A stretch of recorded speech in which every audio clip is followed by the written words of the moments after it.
I emptied every single penny of my life savings to buy an abandoned building that had been left to rot in Detroit for over 70 years. The day I signed the contract, my parents called me an absolute fool. My sister laughed right in my face, calling me a hopeless failure who was throwing her life away. But just 1 week later, what I uncovered in a hidden room deep inside that crumbling building left every single one of them completely speechless. Before I continue this story, let me know where you are watching from in the comments below.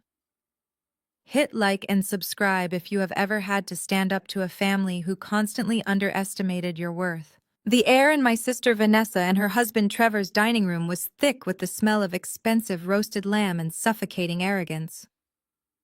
I am Kira, 30 years old, and a historical archivist. I had just placed the thick manila envelope containing the purchase deed for the Detroit East Side property onto the long mahogany table. I felt a surge of quiet pride.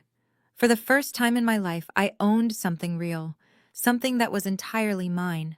Trevor, a wealthy real estate developer who never missed an opportunity to remind everyone in the room of his success, picked up the paperwork. His pale fingers flipped through the pages with exaggerated slowness. He stopped at the final receipt. A smirk crept across his face, lifting the corner of his perfectly trimmed beard. $150,000. Trevor read aloud, his voice dripping with mock disbelief. He looked up, his eyes scanning the faces of the other guests at the table. These were his business partners, local politicians, and real estate elites, all gathered for one of his lavish networking dinners. He let the paper slip from his fingers. It fluttered to the hardwood floor, landing right beside my scuffed boots. You spent your entire life savings on a pile of contaminated bricks in the worst part of town.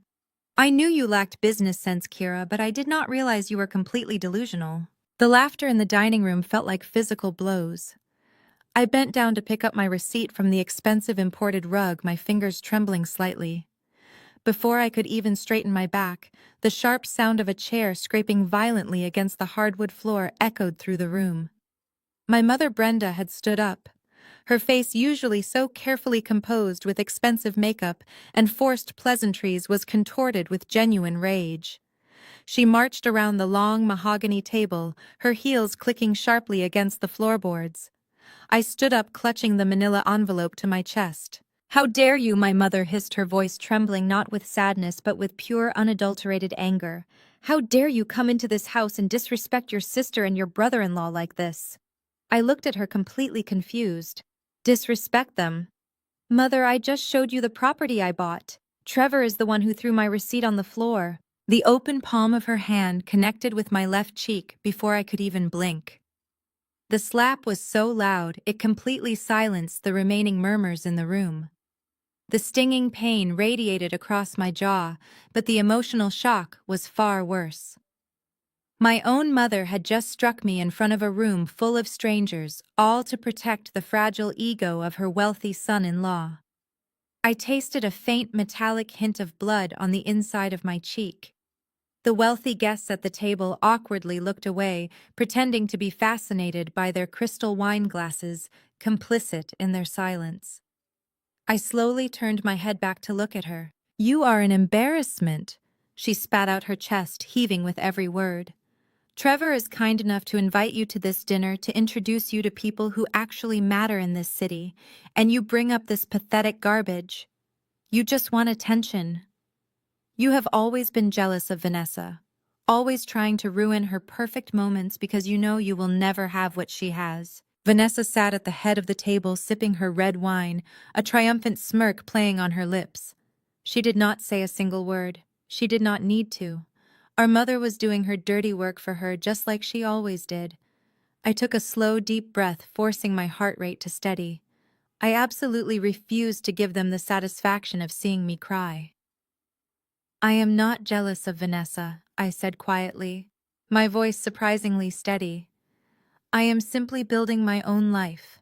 A loud, mocking laugh erupted from the other side of the table. It was my father, Calvin. He leaned back in his expensive chair, swirling the amber bourbon in his glass, shaking his head in sheer disbelief. "Building your own life?" My father repeated the sarcasm dripping heavily from every word. Listen to yourself, Kira. You are 30 years old, and you just blew your entire life savings on a condemned building in a neighborhood no one even drives through anymore. You call that building a life. I call it another one of your spectacular failures. He set his glass down with a heavy thud. You have always been so stubborn. Remember when you refused our help for college? You insisted on doing it yourself, working those pathetic night shifts at the diner smelling like cheap coffee and grease every time you came home. You thought you were so independent, so noble. But look at you now. You exhausted yourself for a degree in history, and where did it get you? You are exactly where you started. Nowhere. His words were like precision-guided missiles aimed directly at my deepest insecurities. But he conveniently left out the truth. He left out the fact that they never actually offered to help me with college. They had quietly drained my college fund years earlier to pay for Vanessa's extravagant destination wedding in the Bahamas, and her endless shopping sprees to maintain the illusion of wealth. I worked those grueling night shifts because I had absolutely no other choice. I would finish an 8-hour shift, scrub the fryer grease off my skin, and then study until the sun came up. But in their rewritten version of family history, I was the stubborn fool who refused their non-existent generosity, and they were the patient, long-suffering parents. Trevor leaned forward, resting his elbows on the table, sensing the blood in the water. He loved this. He loved watching my family tear me apart because it validated his superiority over all of us. Your father is right, Trevor said, his tone shifting from mocking to patronizingly gentle. It was the exact tone you would use with a slow child. You are clearly in over your head. But because you are family, I am willing to throw you a lifeline. As I mentioned earlier, my firm is launching a new investment portfolio. We need someone to handle the low-level data entry. It is tedious work, but it pays consistently. Give up this foolish dream with the warehouse. Sign the deed over to one of my shell companies for a fraction of the cost, and I will give you a desk in the back office. It is the best deal you are ever going to get. He was offering me a job not out of kindness, but out of a desperate desire to own me.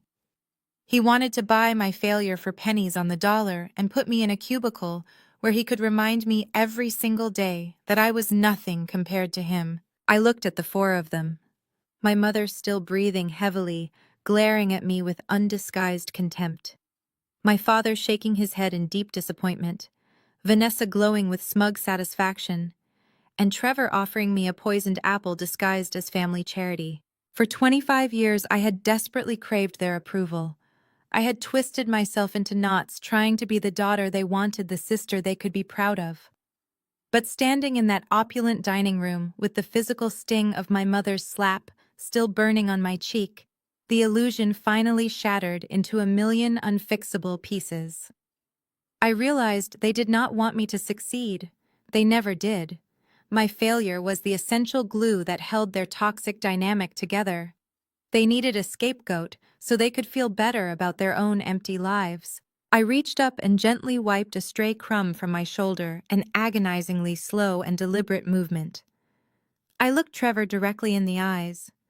I would rather sweep the floors of my crumbling warehouse with my bare hands for the rest of my life than spend a single second working for you, Trevor, I said. My voice was calm, almost conversational, which seemed to infuriate him even more. I turned my gaze to my mother. And mother. That is the absolute last time you will ever lay a hand on me. I did not wait for a response. I tightened my grip on my manila envelope, turned my back on all of them, and began walking toward the grand entryway. If you walk out that door, do not bother calling us when you go bankrupt, my father yelled after me, his angry voice echoing off the marble floors. I wouldn't dream of it, I replied without looking back. I pushed the heavy oak front doors open and stepped out into the crisp, cool night air. The heavy, suffocating weight that had been pressing down on my chest all evening instantly lifted. I walked down the long paved driveway to my old sedan, started the sputtering engine, and drove away from the gated community. I was heading toward the east side, toward my dilapidated warehouse. toward the only thing in the world that truly belonged to me, completely unaware of the massive secret waiting for me in the dark. I stood completely frozen, staring at the heavy mechanical keypad mounted onto the solid steel door. The air in the dilapidated warehouse was thick with dust from the collapsed brick wall, but I barely noticed it. My heart was hammering against my ribs with a ferocity that made my chest ache. Trevor and my family had just spent the entire evening mocking me for buying a pile of contaminated bricks, but none of them, including the original seller, had any idea this hidden vault existed. I stepped closer, shining the beam of my heavy-duty flashlight directly onto the metal surface. The door itself was a masterpiece of 1920s engineering. It was flush with the surrounding concrete frame, designed specifically to be completely invisible once the false brick wall was erected in front of it. I reached out and brushed my fingertips across the cold steel, feeling a strange electric hum of anticipation course through my veins. This was not a regular basement storage room. You do not install a bank-grade vault door in a commercial warehouse unless you have something incredibly valuable to protect. As a historical archivist, I spent my entire career piecing together the forgotten fragments of Black history in Detroit. I knew the stories of the East Side back when it was a thriving hub of Black excellence before the city planners deliberately ran highways through our neighborhoods to tear them down. I knew that during the 1920s and 30s, this specific area was home to powerful mutual aid societies and underground banking networks created by Black entrepreneurs who were legally barred from using white-owned banks. My father had called my degree useless just an hour ago. He said I was exactly where I started. Nowhere. But my education was exactly what prepared me for this exact moment. I focused my flashlight on the keypad. It consisted of 10 round metal buttons numbered 0 through 9. The grime of 70 years coated everything. But when I blew a heavy breath across the buttons, I could see faint patterns of wear. Someone had pressed these specific keys thousands of times before the wall was sealed. I leaned in closer, squinting in the dim light. The numbers 1, 8, 9, and 2 had the faintest scuff marks on the edges. The brass underneath the tarnish was barely visible, but my trained eyes caught the subtle difference. My mind immediately started racing, flipping through the mental archives of my research. The building was constructed in 1922, but the Mutual Aid Society that originally commissioned it was founded much earlier. I thought about the dates, the significant milestones in local history. 1892, 1892. That was the year the first major Black-owned cooperative bank was secretly established in this district before it was forced underground by discriminatory laws. My hands were shaking as I reached out to press the buttons. I pressed the 1. It went down with a satisfying, heavy mechanical click that echoed loudly in the empty warehouse. I pressed the 8. Another click, then the 9, and finally the 2. I held my breath, waiting for something to happen. A few seconds passed in absolute silence. Nothing. My shoulders slumped slightly. Maybe it was just a random combination, or maybe the internal mechanism was completely rusted shut after 7 decades of neglect. Maybe Trevor was right, and I really was just a delusional fool staring at a broken piece of junk. No! I refused to believe that. I took a step back, shining the light around the edges of the door, looking for a lever or a handle. But then I remembered a detail from an old architectural blueprint I had studied in graduate school. Early mechanical vault doors often required a sequential reset if the code was a 4-digit sequence related to a specific calendar date. The 4 worn numbers might not be a year. They might be a mathematical sequence or an exact historical event. I wiped the sweat from my forehead, leaving a streak of dust across my skin. I looked at the buttons again. What if the code was not 1892? What if it was related to the exact date the building was secretly transferred to the private trust right before the federal agents raided the district? I closed my eyes and visualized the original deed I had spent months tracking down in the city archives. The deed was stamped October 28, 1929. The exact day the stock market crashed, marking the beginning of the Great Depression. It was the day the white banks failed, but the underground black cooperatives survived because they had liquidated their physical assets and hid them away from the government. 1028. 1028. I reached out and pressed the heavy brass reset lever at the bottom of the keypad. The gears inside ground together with a harsh screeching sound that made my teeth ache. I took a deep breath and typed the new sequence. 1. Click. 0. Click. 2. Click. 8. Click. For a terrifying moment, the warehouse was dead silent. Then a deep, resonant clank reverberated from deep inside the steel door. It sounded like a massive iron deadbolt sliding back. A series of heavy mechanical tumblers snapped into place one after another, sending intense vibrations through the concrete floor beneath my boots. The sound was deafening in the quiet night. My heart leaped into my throat as a rush of adrenaline flooded my system. The heavy steel door cracked open just a fraction of an inch, releasing a sudden rush of stale, cold air that smelled like dry paper, old leather, and completely preserved history. The air had been trapped in that room since before my parents were even born.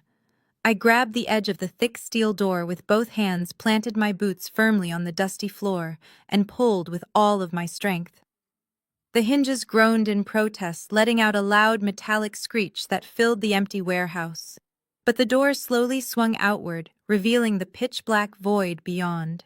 I stumbled backward, catching my balance as the vault completely opened.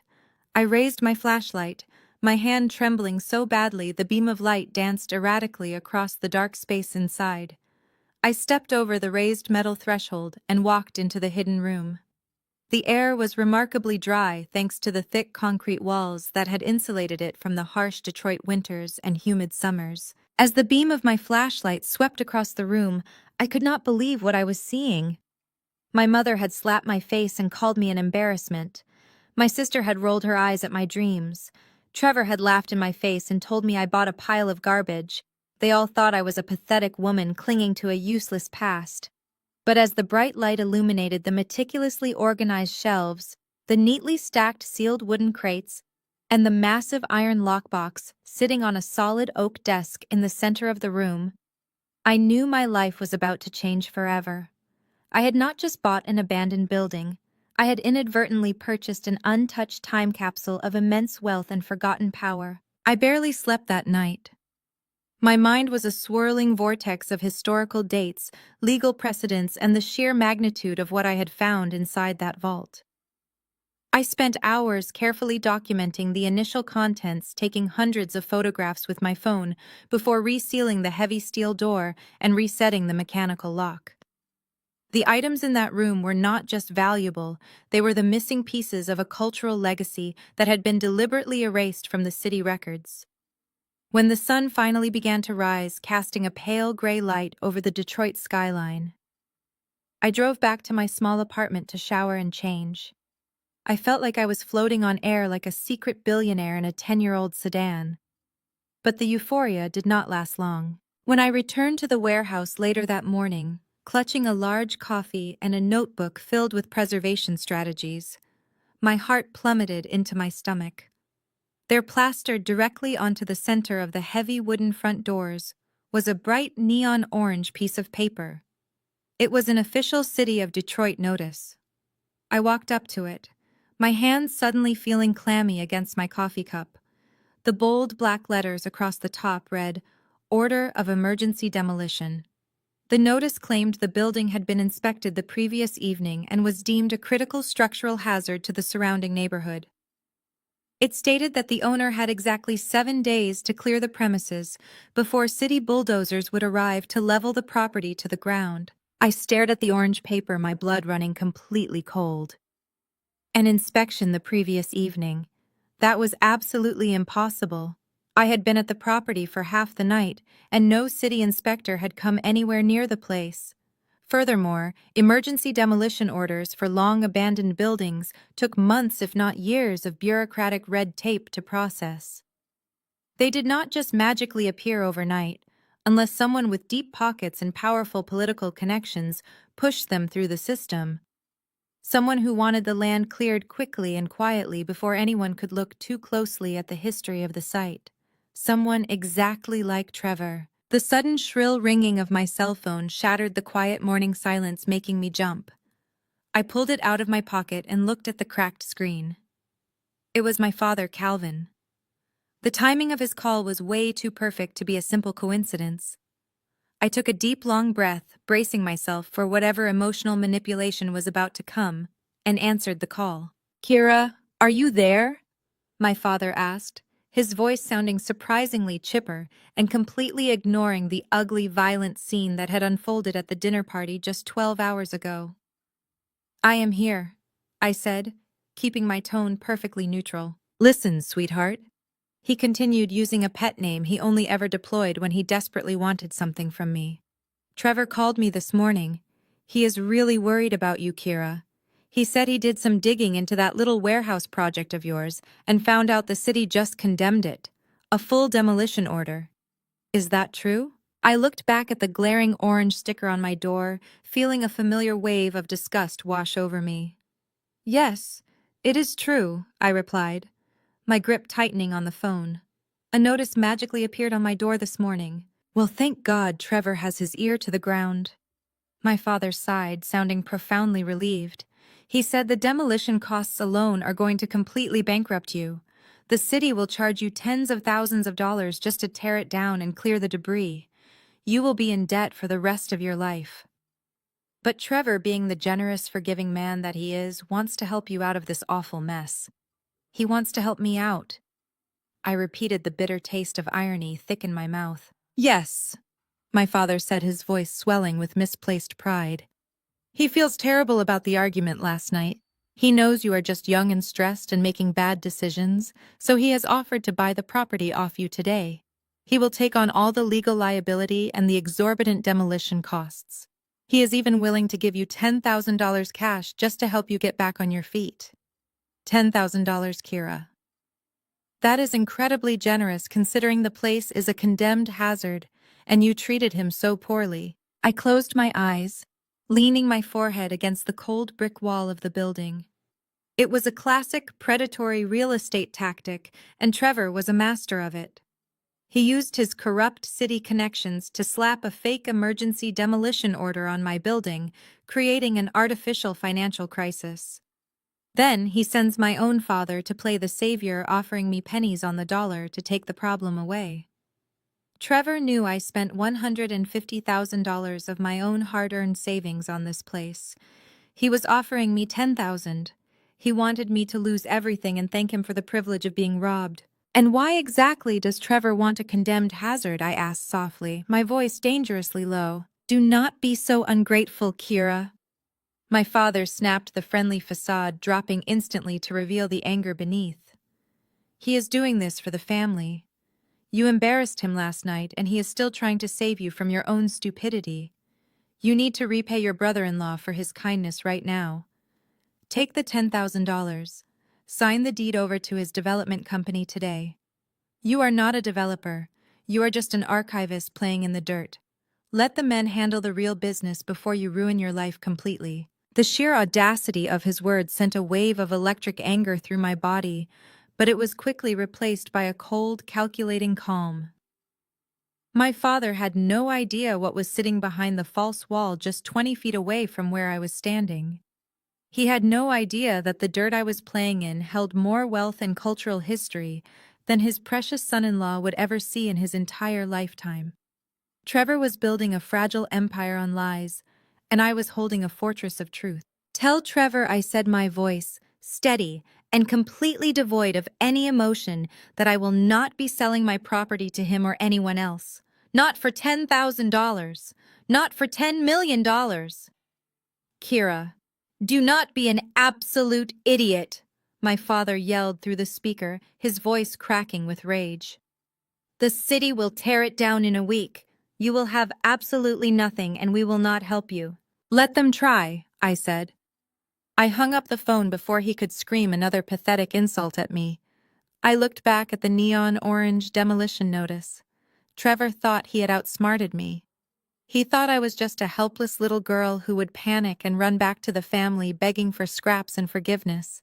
He thought he could steal the land right out from under me and build his generic concrete boxes over a piece of sacred history. I reached out, grabbed the edge of the neon orange paper, and ripped it clean off my front door. I crumpled it into a tight ball and tossed it into the overgrown weeds. Trevor wanted a war to stroke his massive ego. He was about to get one, and I had the entire federal government and a century of hidden black history on my side. I unlocked the heavy front door and walked back inside, ready to make my very next move. I locked the heavy front doors of the warehouse from the inside, feeling a strange sense of calm wash over me. The neon orange demolition notice was rotting in the weeds outside, but in here, the air was still and ancient. I walked past the collapsed brick wall and approached the steel vault door. My hands did not shake this time. I pressed the sequence into the mechanical keypad 1028 and pulled the heavy metal door open. Stepping over the threshold, I clicked on the overhead battery-powered work lights I had brought with me. The harsh white glare illuminated the secret room, pushing away the shadows that had lived there for over 7 decades. It was a sanctuary frozen in time. The thick concrete walls had protected everything from the harsh Detroit weather, preventing moisture from destroying the fragile artifacts within. The air smelled like dry paper and old wood, a scent that felt like home to an archivist like me. I walked slowly down the narrow aisle between the meticulously organized wooden shelves. My boots made soft scuffing sounds against the pristine floor. Trevor and my father thought I was just playing in the dirt, but they could not fathom the discipline and brilliance of the men and women who built this room. The Black Mutual Aid Society that operated out of this building had known the federal government and racist city planners would eventually come for them. They knew their banks would be shuttered and their assets seized under false pretenses. So they built a fortress. They took their most valuable cultural and financial assets and buried them in the dark to protect them for a future generation. For someone exactly like me. As I scanned the shelves, my eyes caught the dull gleam of stacked metal discs housed in thick, protective wax paper sleeves. They took up an entire wall of the vault, safely stored in custom-built wooden racks. My breath caught in my throat. I carefully reached out and slid one of the heavy discs from its casing. It was not a standard vinyl record. It was a master lacquer disc, the original source recording from which commercial copies are pressed. I tilted it toward the light, examining the faded, typewritten label in the center. My heart skipped a beat. The name printed on the label belonged to one of the most legendary African-American jazz musicians of the 1920s, an artist whose early work was widely believed to have been completely destroyed in a massive studio fire. My hands were trembling slightly as I quickly checked the next sleeve and then the next. There were dozens of them, perhaps hundreds. Pristine, unreleased master recordings from pioneers of jazz blues and early gospel music. These were not just historical artifacts, they were holy grails of American music history. Recordings that scholars and historians had spent their entire lives searching for, assuming they were lost to the cruel erasure of time and systemic racism. Any major museum or private collector in the world would gladly pay millions of dollars just to possess a single one of these discs. Trevor had stood in his lavish dining room surrounded by his wealthy sycophants and offered to buy my silence and my property for a measly $10,000. My father had screamed at me to take the money and be grateful for my brother-in-law's charity. I was holding a single piece of wax worth 50 times that amount in my bare hands. Tears pricked the corners of my eyes, but I angrily blinked them away. My mother had slapped my face for embarrassing my sister. My father had mocked my hard work at the diner. Vanessa had called me a hopeless failure who would never amount to anything. They all bowed down to Trevor because he built ugly concrete towers with dirty money and predatory loans. But here I was, standing in a literal vault of unparalleled cultural wealth, holding the very soul of Black history in my palms. The sheer monetary and historical value of these master records was staggering. It was more than enough to secure immediate emergency historical preservation status from the federal government. Once the existence of this collection became public knowledge, no city bulldozer would ever be allowed within a mile of this building. Trevor and his fake emergency demolition order were completely powerless against the full weight of the National Registry of Historic Places. His entire scheme to steal my land and build his luxury condos over our history was dead in the water. I carefully placed the master disc back into its protective sleeve, treating it with the utmost reverence. I moved deeper into the vault, my eyes adjusting to the dim corners until I reached a solid oak desk sitting at the very back of the room. The wood was perfectly preserved, but coated in a thick layer of fine gray dust. Resting directly in the center of the desk, isolated from everything else, was a heavy steel cigar box. It looked entirely out of place among the neatly stacked crates and musical ledgers. The box was thick, heavy metal and welded shut on the sides with a solid brass padlock hanging from the front latch. I reached out and traced my fingers over the cold metal surface. This box was not left out in the open by accident. Whoever was the last person to walk out of this vault and seal the heavy steel door in 1929 wanted this specific box to be the very first thing the next person found. The records on the shelves were priceless cultural artifacts, but this heavy steel box felt entirely different. It felt dangerous. It felt like a weapon deliberately loaded and left behind, waiting patiently for the right hands to find it. I walked back out to the main warehouse floor and grabbed a heavy steel crowbar from my canvas tool bag. The physical exertion of walking back into the vault carrying the heavy iron bar felt incredible. It grounded me in the reality of what I was about to do. My family had spent my entire life trying to break my spirit, trying to mold me into a compliant, grateful little victim who would quietly accept their emotional abuse. They had pushed me aside to make room for Vanessa and her perfect, wealthy husband, but they had failed to break me. I walked back up to the oak desk and wedged the sharp, flattened end of the crowbar firmly underneath the thick brass padlock. I thought about Trevor tossing my life savings onto his expensive rug. I thought about Vanessa smirking from the head of the table. I thought about my mother telling me I was an embarrassment. I gripped the heavy iron bar with both hands, planted my boots firmly on the concrete floor, and pushed down with every ounce of strength I had left in my body. I pressed my weight against the heavy steel crowbar, the cold metal biting into my palms. The vintage brass padlock was thick and stubborn, built to withstand a serious assault. For a moment it refused to yield.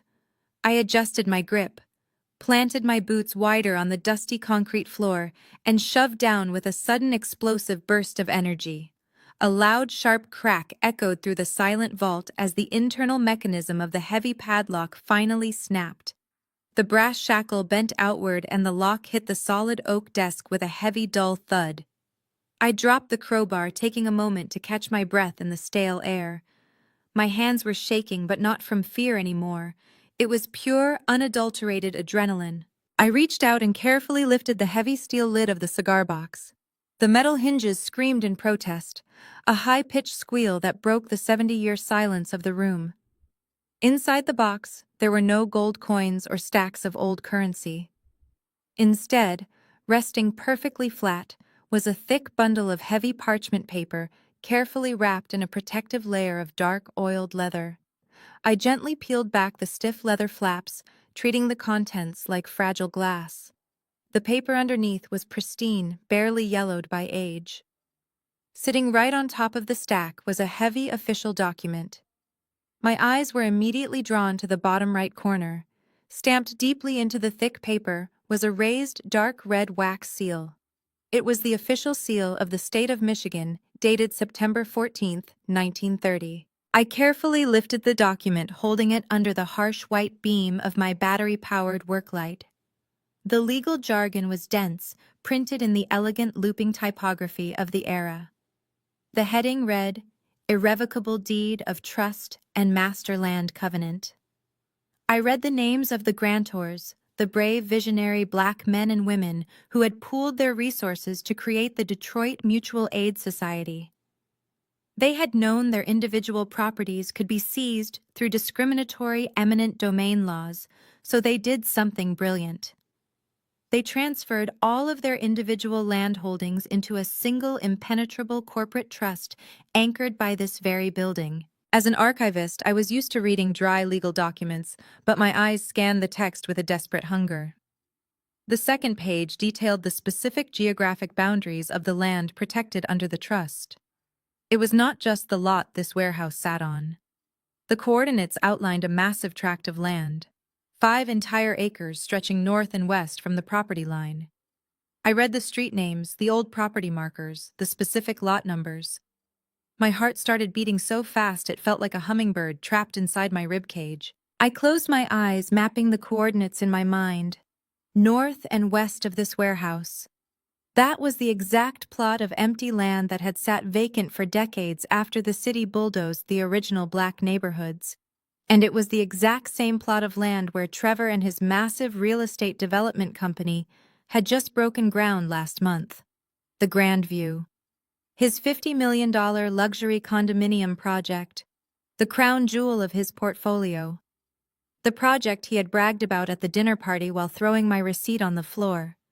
The project my parents had practically worshipped him for. I opened my eyes and read the legal clauses again, just to make absolutely sure I was not hallucinating. The language was ironclad. The Detroit Mutual Aid Society held a 99-year lease on those 5 acres, with an automatic renewal clause attached to the structural survival of this specific headquarters building. Furthermore, the document explicitly stated that whoever held the legal title to this building was automatically designated as the legal trustee of the entire 5-acre estate. Trevor did not own that land. He had likely purchased a quiet title from a corrupt city planner who assumed the original trust documents were lost or destroyed decades ago. He had bulldozed through the warning signs, assuming no one would ever be able to challenge him. But he was wrong. The proof was right here in my hands. Trevor was currently pouring millions of dollars into a concrete foundation on land that he had absolutely no legal right to develop.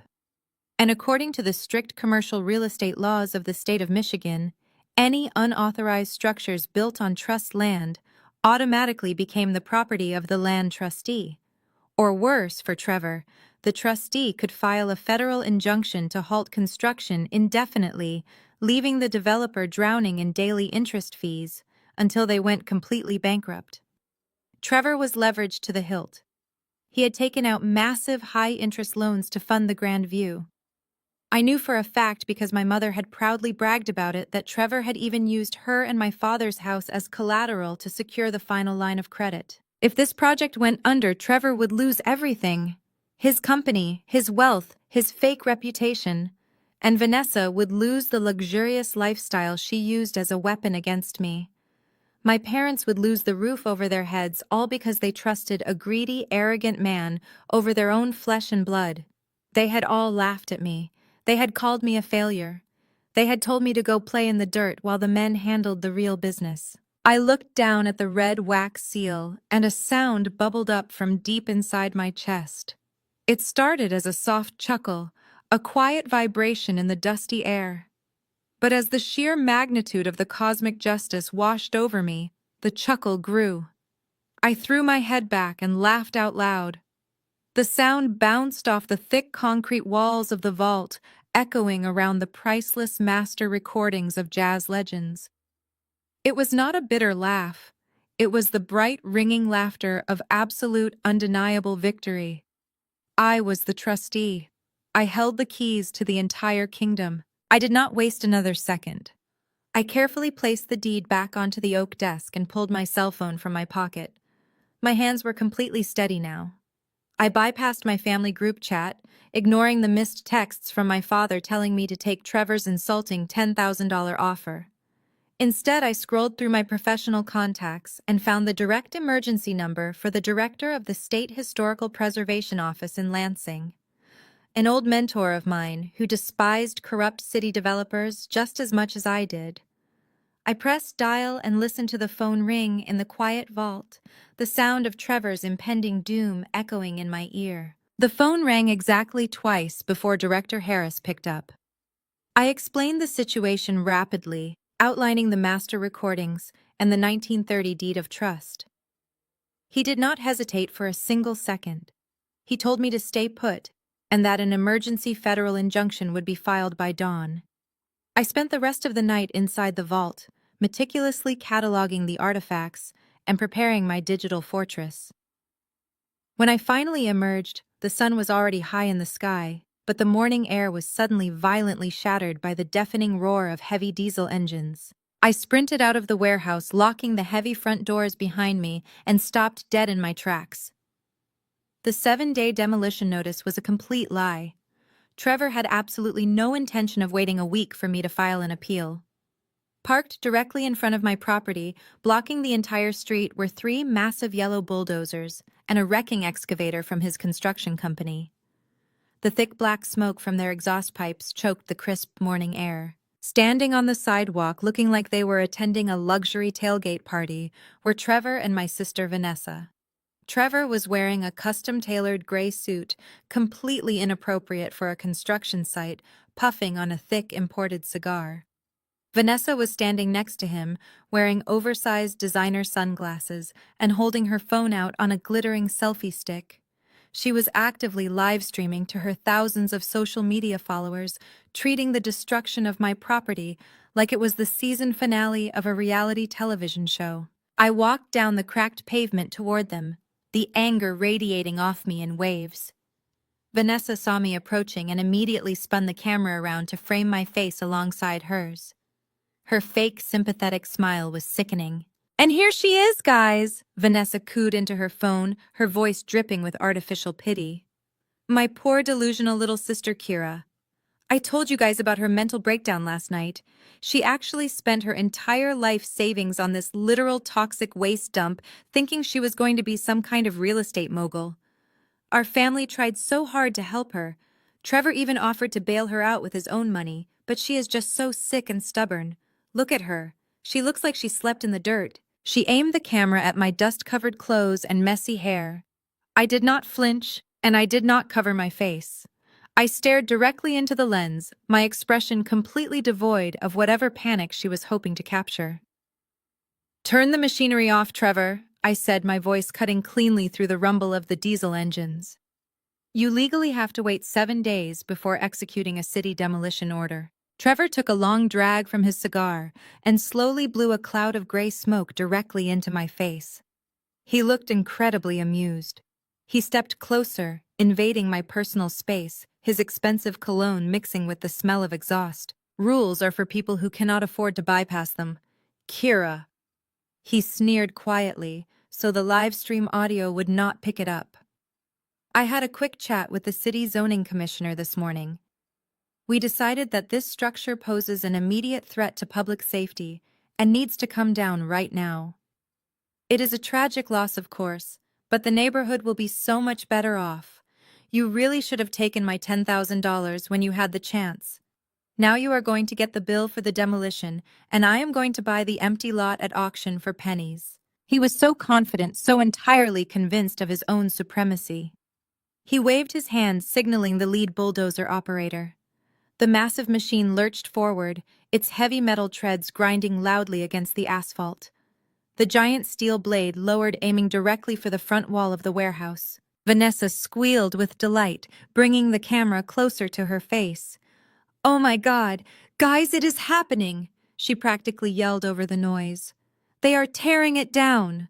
This is what happens when you make terrible life choices and refuse to listen to your family. Everybody send praying hands emojis for Kira in the chat. She is going to need a lot of therapy after this." My heart pounded, but I did not move a single muscle.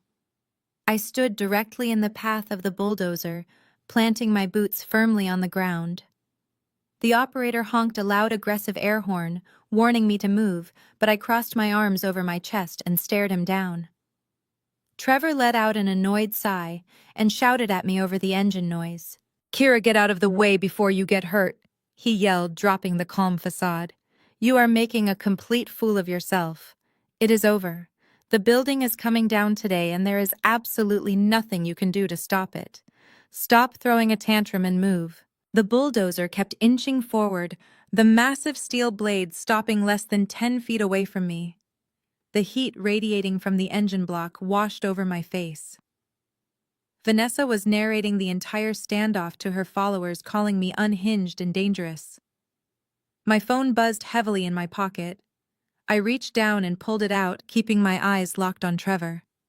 It was a text message from Director Harris. It contained only 2 words. Injunction granted. I let out a slow, deep breath. The adrenaline that had been keeping me awake all night settled into a sharp, icy focus.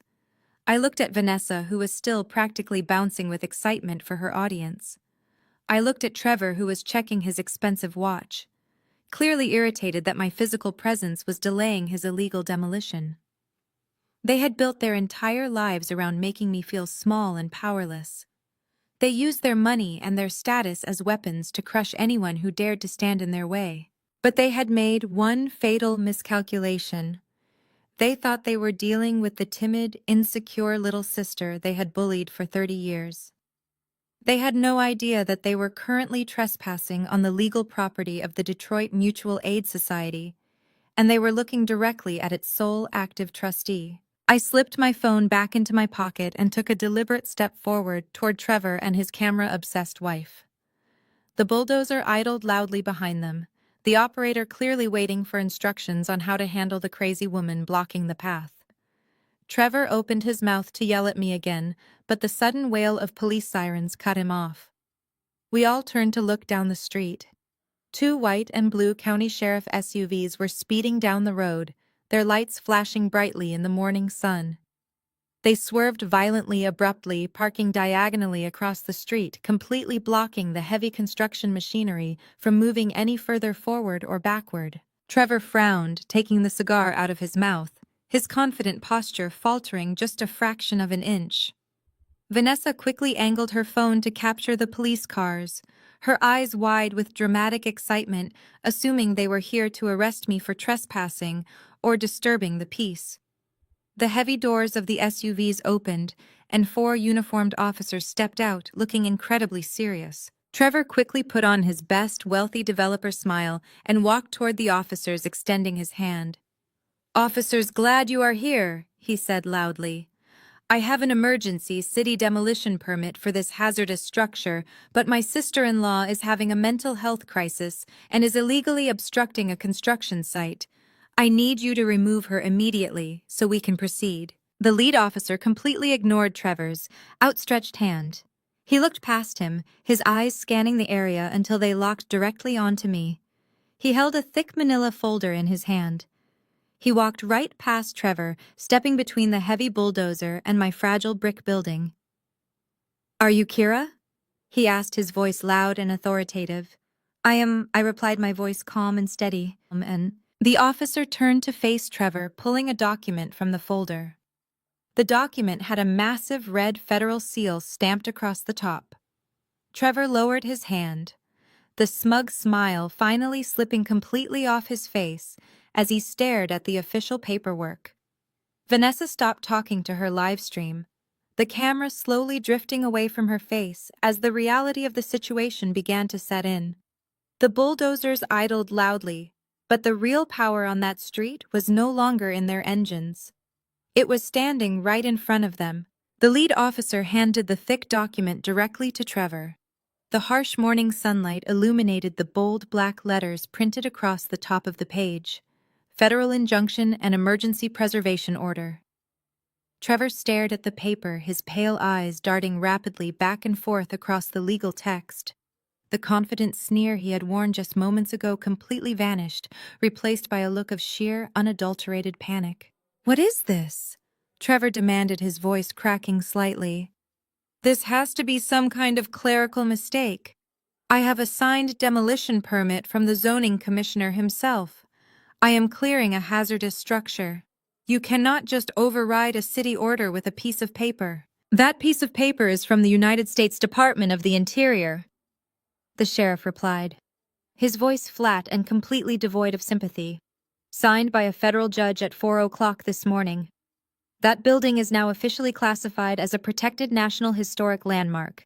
Your city permit is completely void." Vanessa lowered her phone, the selfie stick trembling in her hand.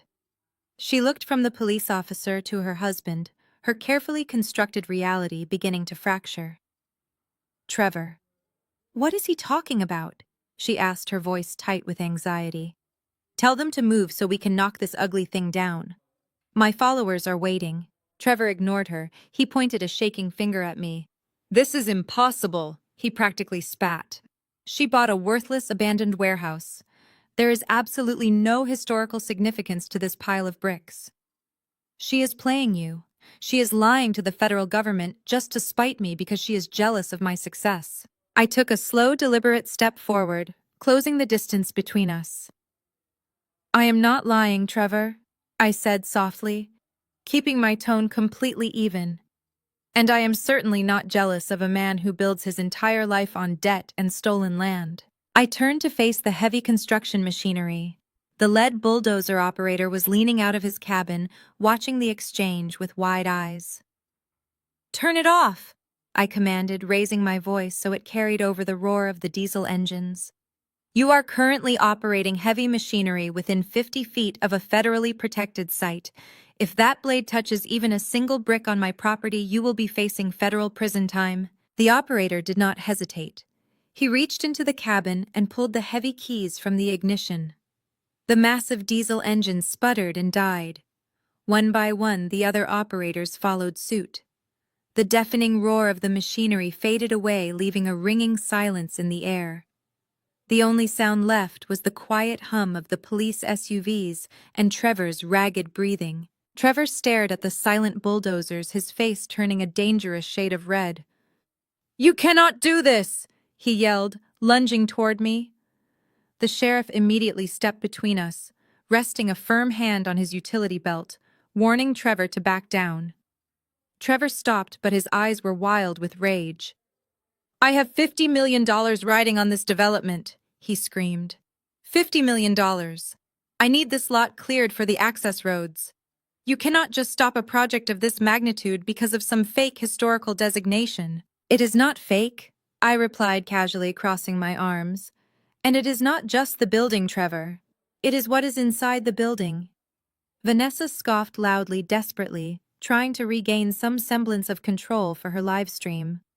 What is inside? She mocked, holding her phone back up. A bunch of rusty pipes and rat nests. You really think the government cares about your garbage, Kira? I looked directly into the lens of her camera, making sure all of her followers could hear every single word. Inside that building, Vanessa is a perfectly preserved 1920s bank vault. And inside that vault is a massive collection of unreleased master recordings from some of the most important African-American jazz and blues musicians in history. Recordings that scholars thought were destroyed nearly a century ago. My building was the secret headquarters for a powerful mutual aid society that protected our people when the white banks refused to. The federal government cares very much about my garbage. In fact, they care so much that the director of the State Historical Preservation Office is currently on a flight from Lansing to personally inspect the archives. Vanessa stared at me, her mouth hanging slightly open. She looked down at her phone screen, where I could only imagine the comments were flooding in, completely turning against her.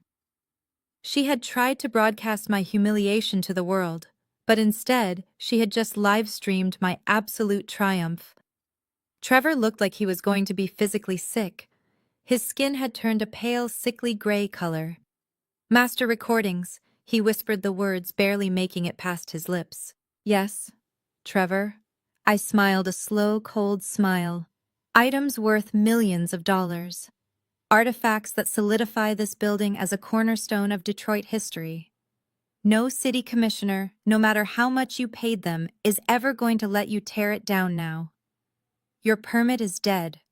Your access road is dead. He ran a shaking hand through his perfectly styled hair, ruining the expensive look. You do not understand, he stammered, the anger draining out of him, replaced by a rising tide of genuine terror. If I do not build the access road, the city will revoke my zoning approval for the Grand View project. The bank will pull my funding. I have loans, Kira. Massive loans. I use the equity in the company. I used your parents' house. If this project stops, I lose everything. He was practically begging me now, the arrogant billionaire facade crumbling to reveal the desperate, frightened man underneath. The man who had mocked me just 24 hours ago for working hard and building my life with my own 2 hands. He had tried to crush me just for the fun of it, to show off for his wealthy friends. "You should have thought about that before you tried to steal my property," I said, my voice dropping to a harsh whisper. "You should have thought about that before you brought your wife here to mock me on the internet. You brought bulldozers to my front door, Trevor. You declared war. I am just finishing it." The sheriff stepped forward, handing Trevor a copy of the injunction. "Take your machines and leave," the officer ordered. "If these bulldozers are not moved off this street within the hour, I will have them all impounded, and you will be arrested for violating a federal court order. Do I make myself perfectly clear?" Trevor took the paper, his hands shaking so violently he could barely hold it. He looked at me, his eyes pleading for a mercy he never once offered me, but my heart was completely hardened against him. I looked away, turning my gaze to the beautiful weathered brick of my warehouse. It stood tall and proud in the morning light, a silent monument to the resilience of the people who had built it. It had survived the Great Depression, it had survived discriminatory city planning, and it had survived Trevor. "Pack it up!" Trevor shouted at his men, his voice breaking. "Get the machines out of here!" He turned and walked away toward his expensive car, his shoulders slumped in defeat.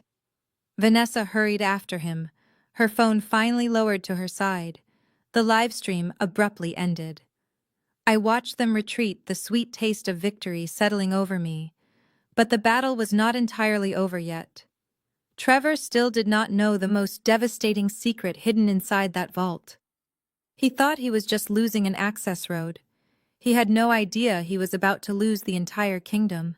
Trevor began to walk away toward his expensive imported car. His shoulders slumped in total defeat, but Vanessa was not ready to let it go.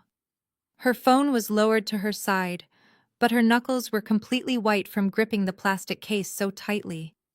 She had just humiliated herself in front of thousands of her online followers, and she desperately needed a scapegoat to salvage her manufactured reputation.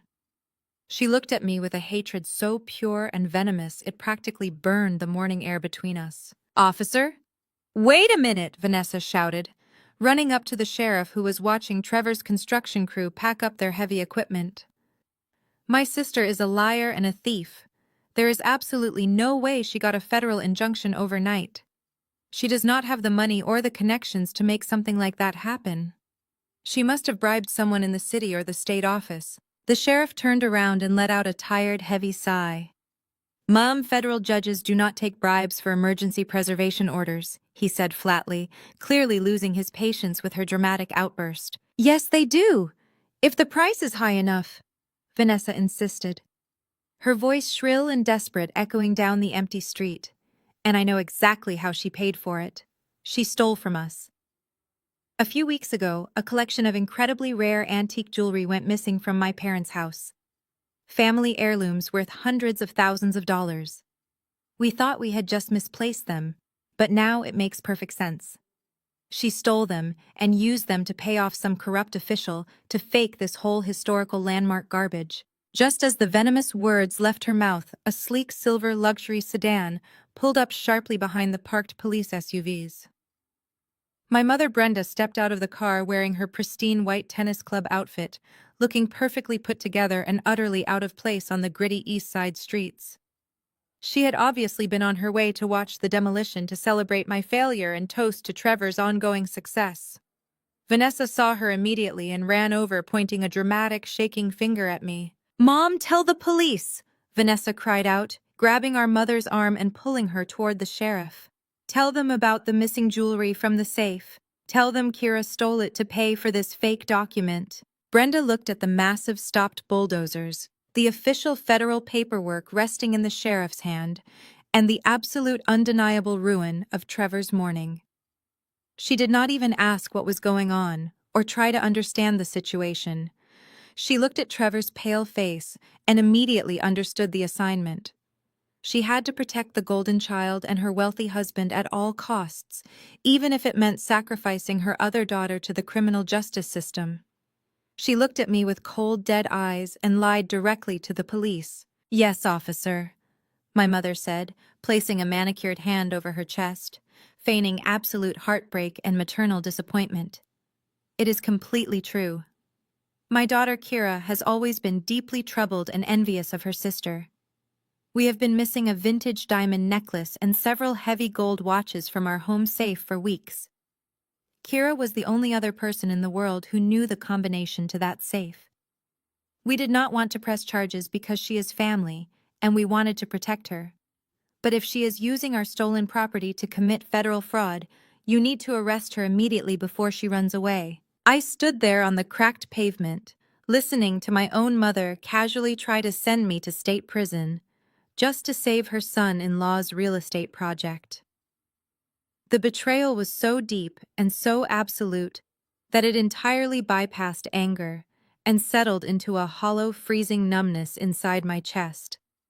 They were willing to destroy my entire life, my career and my freedom with a completely fabricated felony charge, rather than admit that I had bested them. The sheriff looked back and forth between the three of them and me. He clearly smelled the heavy stench of their coordinated lies, but his hands were legally tied. When a citizen makes a direct, formal accusation of grand theft right in front of an officer, he has to follow protocol and investigate. He turned to me with a deeply apologetic look in his tired eyes. "Kira, I am going to have to ask you to step into the back of the cruiser," he said, his tone entirely different from the harsh, authoritative way he had spoken to Trevor. "We need to go down to the precinct to sort out these serious allegations and take formal written statements from everyone involved." I did not argue with him. I did not scream or cry or beg my mother to tell the truth. I knew that acting hysterical was exactly what Vanessa wanted me to do, so she could paint me as the crazy, unstable sister. I simply nodded my head and calmly told the officer I would be happy to cooperate and clear up this ridiculous misunderstanding. I asked him to please ensure my historic building remained secure while we were gone, and he assured me his deputies would guard the perimeter with their lives. I began walking toward the back of the police cruiser, holding my head high. Vanessa and my mother were watching me with matching expressions of smug, arrogant victory, genuinely believing they had successfully turned the tables and ruined my moment of ultimate triumph. Trevor was standing a few feet away, leaning heavily against the hood of his car, staring blankly at the ground. As the officer opened the heavy back door of the cruiser for me, I paused. I turned around and walked directly over to Trevor. The sheriff took a quick step forward to intervene, but I held up my hand indicating I just needed one brief second. Trevor finally looked up at me, his eyes exhausted, bitter, and full of hate. "You think this little delay is going to save you, Kira?" he muttered under his breath, his voice trembling with suppressed rage. "My lawyers will have that injunction lifted by Friday morning, and you will be sitting in a jail cell for grand larceny. You are finished." I leaned in very close so only he could hear my voice over the street noise. My lips were just inches from his ear. "I am not worried about a fake theft charge, Trevor," I whispered softly, maintaining perfectly calm eye contact. "But you should be very worried about the 1930 Masterland Covenant sitting safely inside my vault. The one that clearly states the 5 acres of land you are currently building the Grand View project on is actually a 99-year lease owned by the Detroit Mutual Aid Society." I paused for a second, letting the devastating legal words sink deep into his arrogant brain. "And since I hold the legal deed to this building, I am the sole legal trustee of your entire construction site. You are building your $50 million empire on my land without my permission, and I am taking all of it." I pulled back just enough to see his face. All the blood had completely drained from his cheeks, leaving his skin a terrifying ashen gray color. His eyes widened in absolute sheer horror as the reality of his total financial ruin crashed down upon him, crushing the breath right out of his lungs. I gave him one last polite smile, turned my back on him, and slid into the back of the police cruiser, leaving him to choke on his own destruction. The ride to the precinct was quiet and completely uneventful. Sitting in the back of the police cruiser, I did not feel an ounce of fear. I felt a profound sense of clarity. When we arrived at the station, the detectives separated us into different interrogation rooms. They took one look at the verified federal injunction, the authenticated historical documents I had safely stored on my secure cloud drive, and my mother's completely inconsistent and frantic statement about the supposedly stolen vintage jewelry. The lead detective was a seasoned veteran who immediately saw through her fragile web of lies. Within 2 hours, the grand theft charges were entirely dropped. The detective actually walked out into the lobby and sternly warned my mother that filing a false police report was a serious crime that carried real jail time. Her face went completely white, and she shrank back into my father's arms, entirely speechless. I told the officers I declined to press charges against her because I had much bigger things to worry about than sending my pathetic mother to a holding cell. I walked out of the precinct, a free woman stepping into the warm afternoon sun. Trevor and Vanessa were already gone, retreating to their mansion to plot their next move. They spent the next 2 weeks desperately trying to keep Trevor's crumbling real estate empire a tightly guarded secret from his financial investors. Tonight was the night of Trevor's massive promotional gala. It was a lavish black tie event held at the most exclusive and expensive ballroom in downtown Detroit. The night was specifically designed to celebrate the official groundbreaking of the Grand View project and to secure the final round of investor funding. He had invited hundreds of wealthy private equity managers, local politicians, city council members, and social elites. His entire goal was to convince them his $50 million project was moving forward smoothly, without any legal hiccups.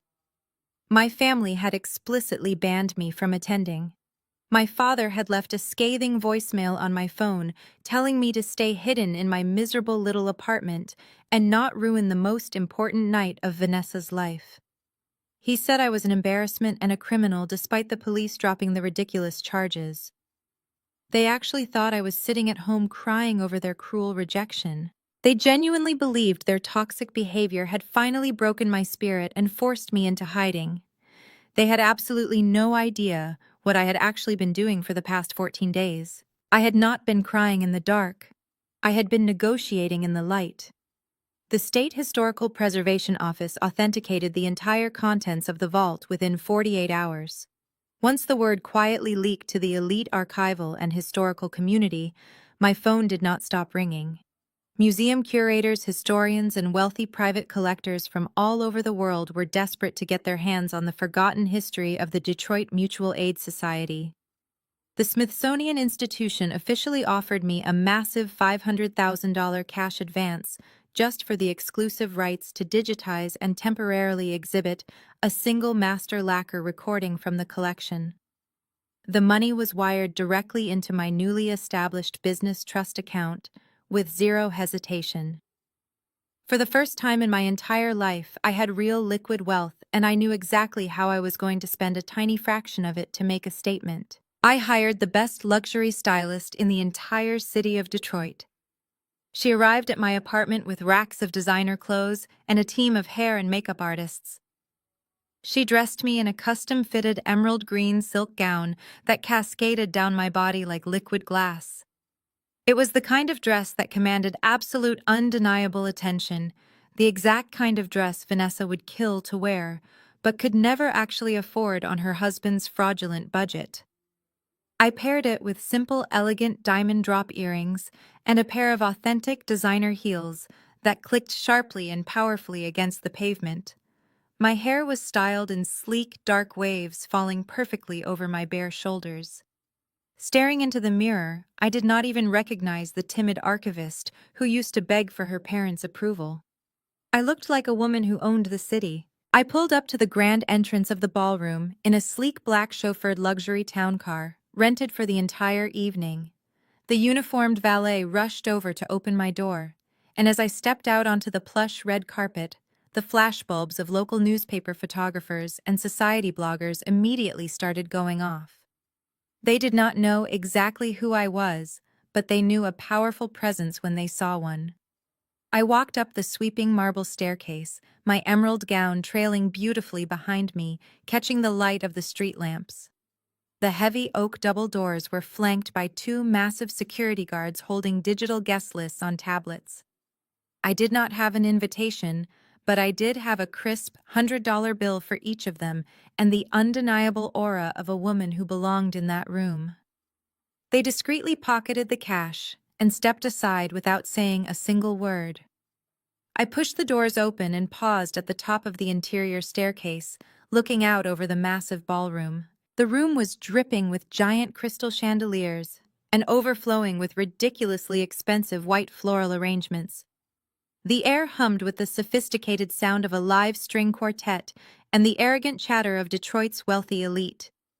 Waiters in crisp white tuxedos glided through the crowd carrying silver trays of expensive champagne and caviar. Trevor had spared absolutely no expense playing a very dangerous game of smoke and mirrors with investor money he no longer legally possessed.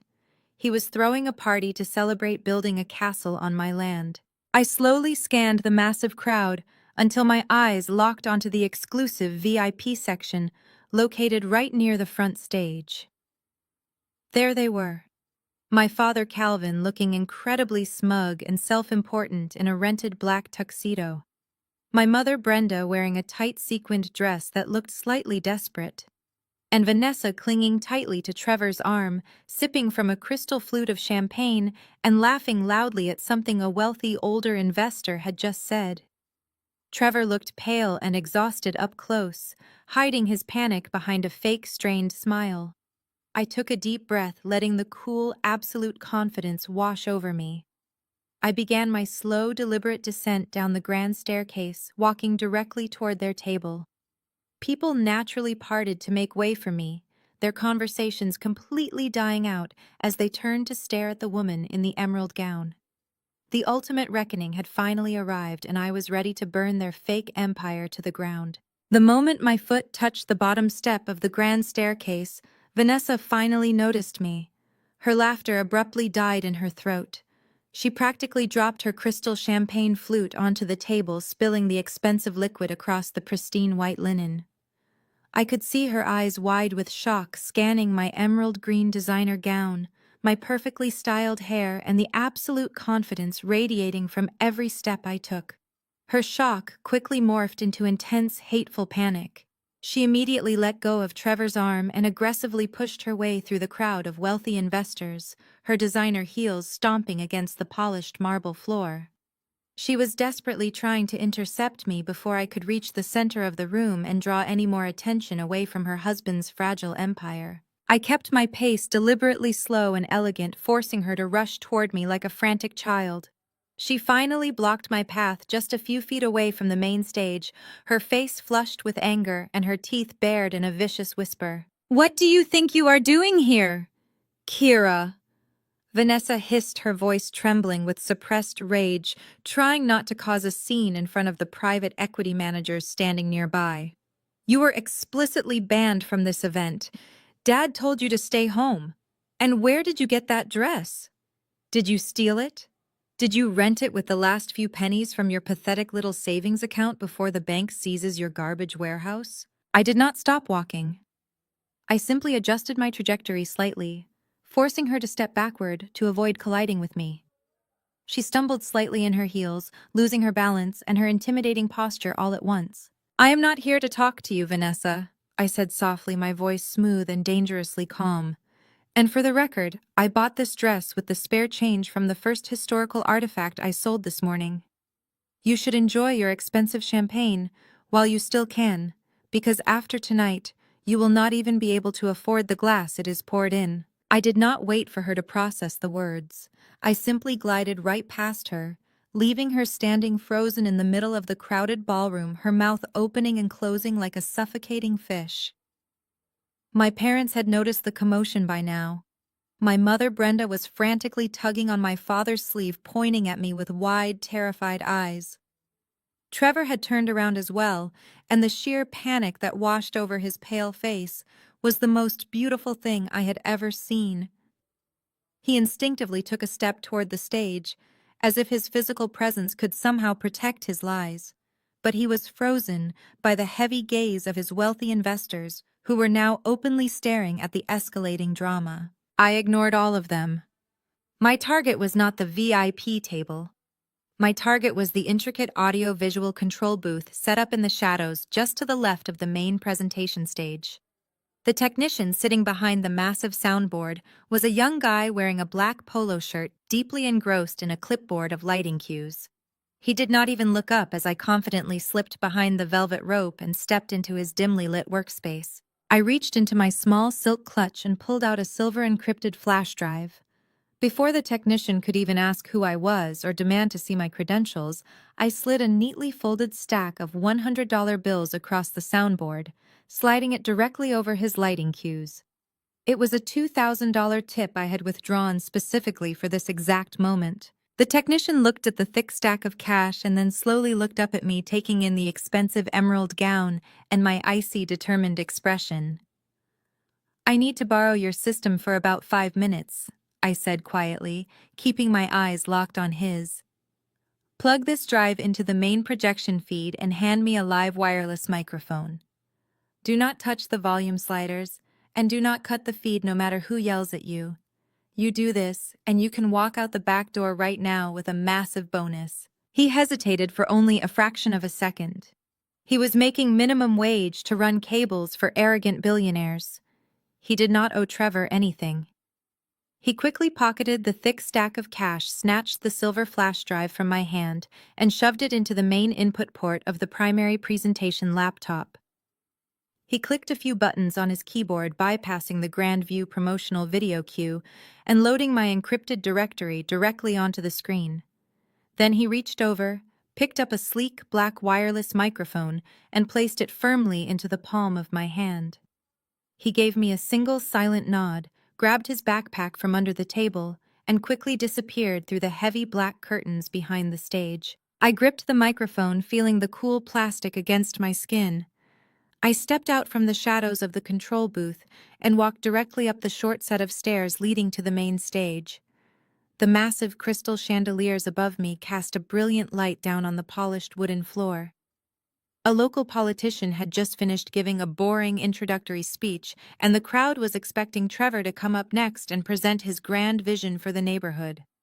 Instead, they got me. I walked to the center of the stage, standing right in front of the massive dark projector screen. I looked out over the sea of wealthy faces. I saw Vanessa frantically grabbing a security guard's arm, pointing up at me. I saw my father looking like he was about to have a heart attack. And I saw Trevor staring up at me, his eyes begging me to stop, pleading with me to keep his dirty secrets hidden in the dark. I raised the microphone to my lips and tapped the metal grill twice with my index finger. The sharp, rhythmic thud echoed through the state-of-the-art sound system, instantly cutting through the sophisticated chatter and the live string quartet. The entire ballroom fell into a sudden, heavy silence. Hundreds of eyes turned toward the stage, staring at the unknown woman in the emerald gown. "Good evening, everyone," I said, my voice projecting loud and crystal clear across the massive room. "My name is Kira, and I am a historical archivist. My brother-in-law Trevor invited you all here tonight to invest your hard-earned money into his $50 million Grand View project. He promised you a future built on solid ground. But I am here to show you exactly what is buried underneath that ground." I reached into my pocket and pressed the small remote clicker the technician had left me. Behind me, the massive theater-sized projector screen instantly flickered to life, bathing the entire stage in a harsh, bright light. The Grand View corporate logo vanished completely, replaced by the first piece of undeniable documented evidence I had pulled from the vault. The room gasped collectively. The true show had finally begun. The harsh white light from the projector illuminated the massive ballroom. On the screen behind me was not the sleek architectural rendering of the Grand View project that these wealthy investors were expecting to see. Instead, it was a classified internal financial ledger I had managed to secure through the Historical Preservation Office's deep background check into the developer's current assets. The numbers painted a very different picture than the one Trevor had been selling all evening. The document clearly showed that his so-called $50 million project was built entirely on a mountain of high-interest predatory loans. He was bleeding cash on a daily basis just to keep his current construction sites operational. A low murmur of shock and confusion began to ripple through the crowd of private equity managers. They were not foolish people. They knew how to read a balance sheet and saw a company standing on the absolute edge of total bankruptcy. Trevor stood completely frozen at the VIP table, the color draining from his face as he stared up at his own closely guarded secrets, projected in high definition. Vanessa pulled frantically at his tuxedo jacket, demanding answers, but he could not even formulate the words to speak. He looked at the stage with a mixture of pure terror and utter disbelief. He had spent years carefully cultivating the image of a genius real estate mogul. But in less than 60 seconds, I had stripped away his expensive facade and exposed the desperate drowning man underneath. The investors who just moments ago were drinking his expensive champagne were now whispering fiercely among themselves, pulling out their phones to cancel the massive checks they had promised to write him tonight. I kept my voice calm and steady, projecting absolute authority into the microphone. As you can all plainly see, Trevor does not have the capital to complete this luxury development. I said, my words echoing off the crystal chandeliers above. He is heavily leveraged across every single property he claims to own. He invited you here tonight to use your money to bail him out of his terrible business decisions and save himself from financial ruin. He is dragging you down onto a sinking ship. The silence in the ballroom was deafening, broken only by the sharp gasps of a few wealthy socialites realizing just how close they had come to losing their fortunes to a con artist. But the deception does not stop there. I continued, my gaze shifting directly to the VIP table where my parents were sitting. I looked right at my father Calvin and my mother Brenda. They were staring back at me with wide, terrified eyes, their hands clutching the white linen tablecloth. Trevor needed an incredibly large line of credit to even break ground on this site, I said slowly, making sure every single word landed with precision. The banks refused to grant him the loan based on his own terrible credit history, so he needed collateral. He needed a physical asset that carried zero debt. I pressed the button on my remote clicker. The screen flashed, changing to a scanned copy of a signed bank mortgage document. I watched my father's chest heave as he recognized the address printed in bold black letters at the top of the page. It was their address. The home my father had worked his entire life to pay off entirely. Your precious golden son-in-law did not just risk his own money, I said, sending a cold shiver through the room. He secretly convinced you to sign over the deed to your home under the guise of a temporary family trust. He then used your fully paid-off house as the primary collateral for a high-risk commercial loan. He never told you that if this project fails, the bank will immediately seize your property. You will be evicted and lose everything you have ever worked for. My mother let out a loud, piercing cry, covering her mouth with both hands. Tears streamed down her face, ruining her expensive makeup. My father stood up abruptly, knocking his chair backward onto the marble floor. He turned to Trevor, grabbing him by the lapels of his tuxedo, his face purple with rage. "Tell me she is lying." Trevor, my father, screamed, his voice breaking with sheer panic. "Tell me you did not mortgage my house." Trevor violently pushed my father away, trying desperately to regain control of the rapidly deteriorating situation. "She is a liar," Trevor roared, his voice booming across the ballroom as he pointed an accusing finger up at the stage. "Do not listen to a single word this crazy woman is saying. She is a bitter, jealous failure trying to ruin my life with forged documents. She printed that garbage off the internet to humiliate me. None of this is real. My company is completely solvent. The Grandview project is moving forward exactly as planned." The private equity managers were not convinced. Several of them began walking toward the exit, grabbing their coats. Trevor saw his entire future walking out the door, and he completely lost his mind. "Security!" he screamed, waving his arms frantically. "Get her off that stage right now. She is trespassing. She has absolutely no proof of anything she is saying. Show me the real proof, Kira. Show me the proof that my project is failing. You cannot, because it is all a pathetic lie to get back at me." The security guards hesitated, looking around the room, unsure of what to do, since no one else was moving. I stood perfectly still on the stage, holding the microphone, letting Trevor's desperate, unhinged screams wash over me. He wanted proof. He demanded it in front of the entire city elite. He thought he could bluff his way out of this by screaming louder than the truth. I looked down at him, my expression completely empty of any sympathy or hesitation. "You want proof, Trevor?" I asked, my voice slicing through his frantic yelling like a freezing blade. "You want to know exactly why the Grandview project is already dead in the water." I raised my hand and pressed the small button on the remote clicker one final time. The screen behind me flickered and shifted. The mortgage document vanished, replaced by the massive high-resolution scan of the heavy parchment paper I had pulled from the steel cigar box. The glowing red wax seal of the state of Michigan loomed over the entire ballroom, casting a long, dark shadow over Trevor's face. It was the irrevocable deed of trust and master land covenant from 1930. The glowing red wax seal on the massive screen sent an immediate shockwave through the room.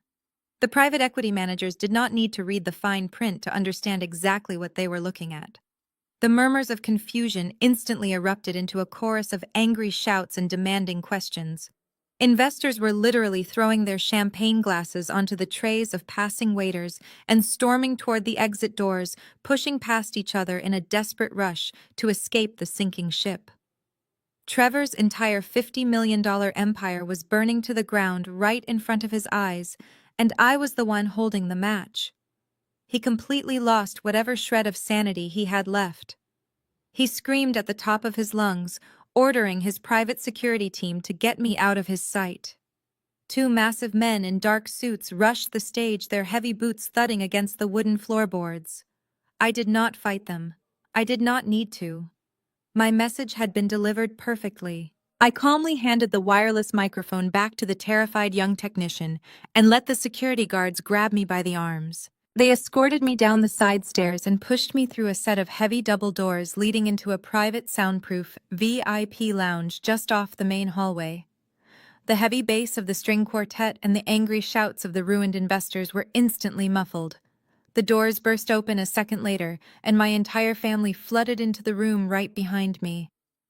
Trevor slammed the heavy wooden doors shut, locking us all inside. The air in the small room was instantly suffocating, thick with panic and the smell of expensive fear.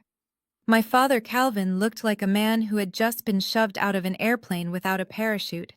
His face was completely flushed, and he was gasping for air, as if he could not pull enough oxygen into his lungs.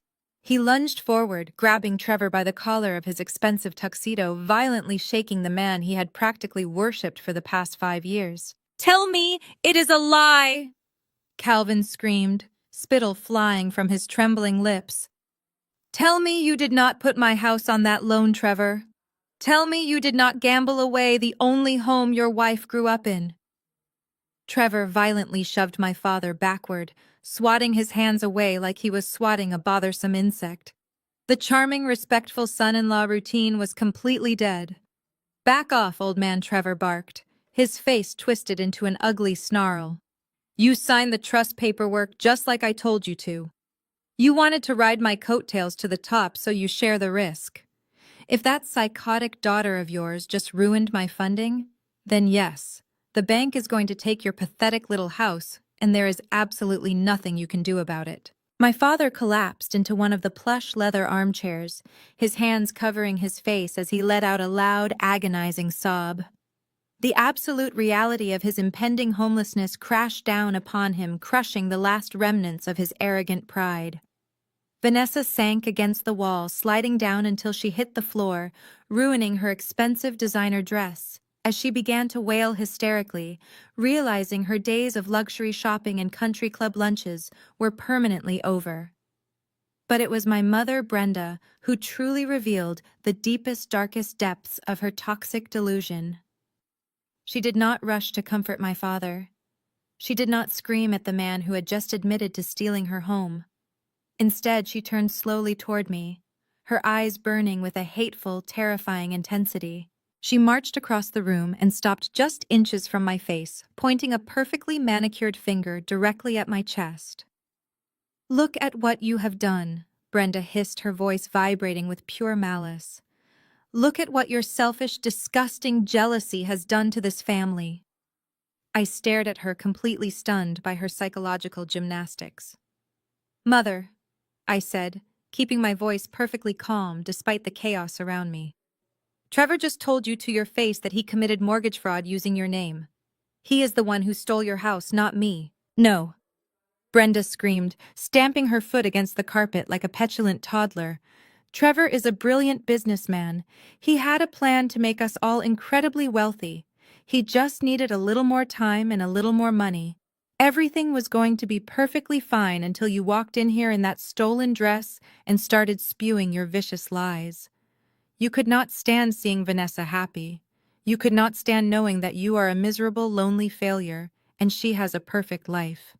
So you made up this ridiculous historical fantasy just to ruin her big night." She reached out and grabbed my bare shoulders, her fingernails digging painfully into my skin, just like she had done at the dinner party 2 weeks ago. But this time, I did not look away. "You are going to walk right back out there," Brenda commanded, her breath hot against my face. "You are going to get back on that stage, and you are going to tell those wealthy men that you are going through a severe mental breakdown. You will tell them that you forged those documents because you are sick and you need professional help. You will apologize to Trevor in front of everyone, and you will beg those investors to come back and write their checks. You will fix this, Kira. You will do it right now to save your family." I looked deep into my mother's eyes, searching for even a tiny shred of maternal instinct or basic logic. There was nothing there. She was entirely hollowed out by her obsession with status and appearances.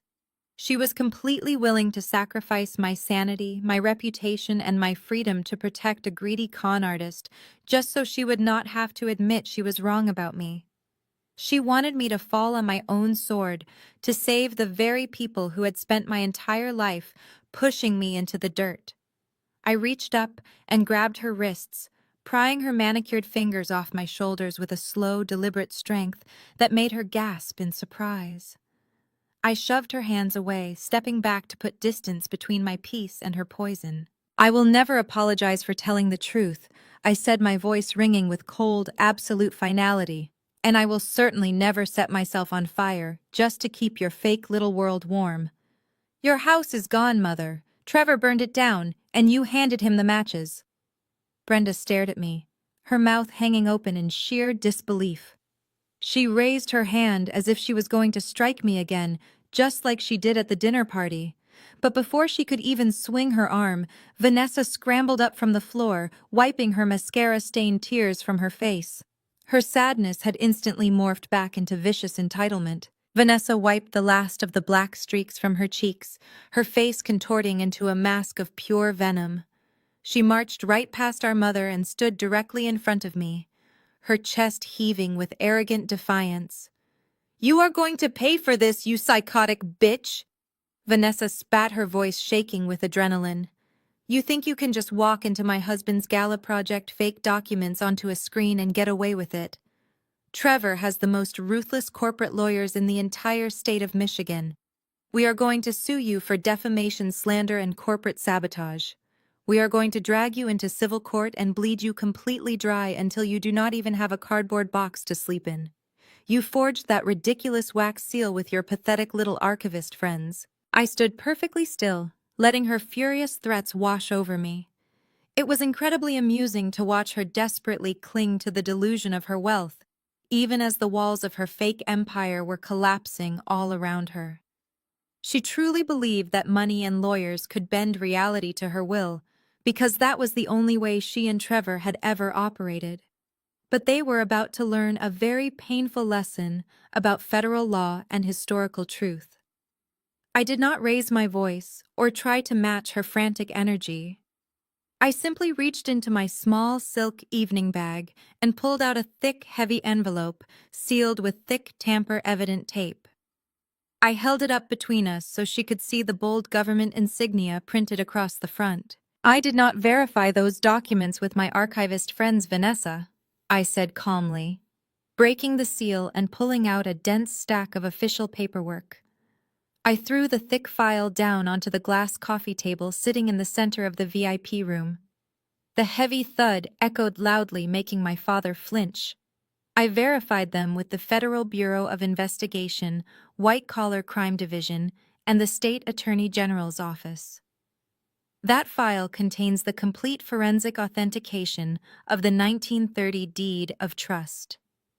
The carbon dating of the paper, the chemical analysis of the ink, and the microscopic verification of the state seal have all been officially certified by federal experts. There is absolutely no forgery, Vanessa. It is an ironclad legal document recognized by the highest courts in this country. Trevor slowly pushed himself away from the wall where he had been leaning, his eyes glued to the heavy file on the coffee table. He looked like a man walking to his own execution. He knew exactly what an FBI forensic report looked like, and he knew you could not buy your way out of one. He took a trembling step forward, but I held up my hand, stopping him dead in his tracks. "You see, Trevor?" I said, turning my attention to the completely broken man. "You thought you were so incredibly smart buying up empty lots on the east side for pennies. You assumed because the neighborhood was poor and primarily black that nobody would ever have the resources or the legal standing to challenge your permits. You assumed the history of that land was completely erased by decades of racist city planning and predatory zoning laws. But you did not bother to do your actual research. That warehouse you laughed at me for buying that pile of contaminated bricks, as you so eloquently called it, was not just a storage facility. It was the hidden headquarters of the Detroit Mutual Aid Society. My parents looked at me with blank, uncomprehending stares, but Trevor's jaw clenched so tightly I thought his teeth might shatter. The Mutual Aid Society was formed by brilliant black business owners who knew the white banking system was designed to systematically destroy them.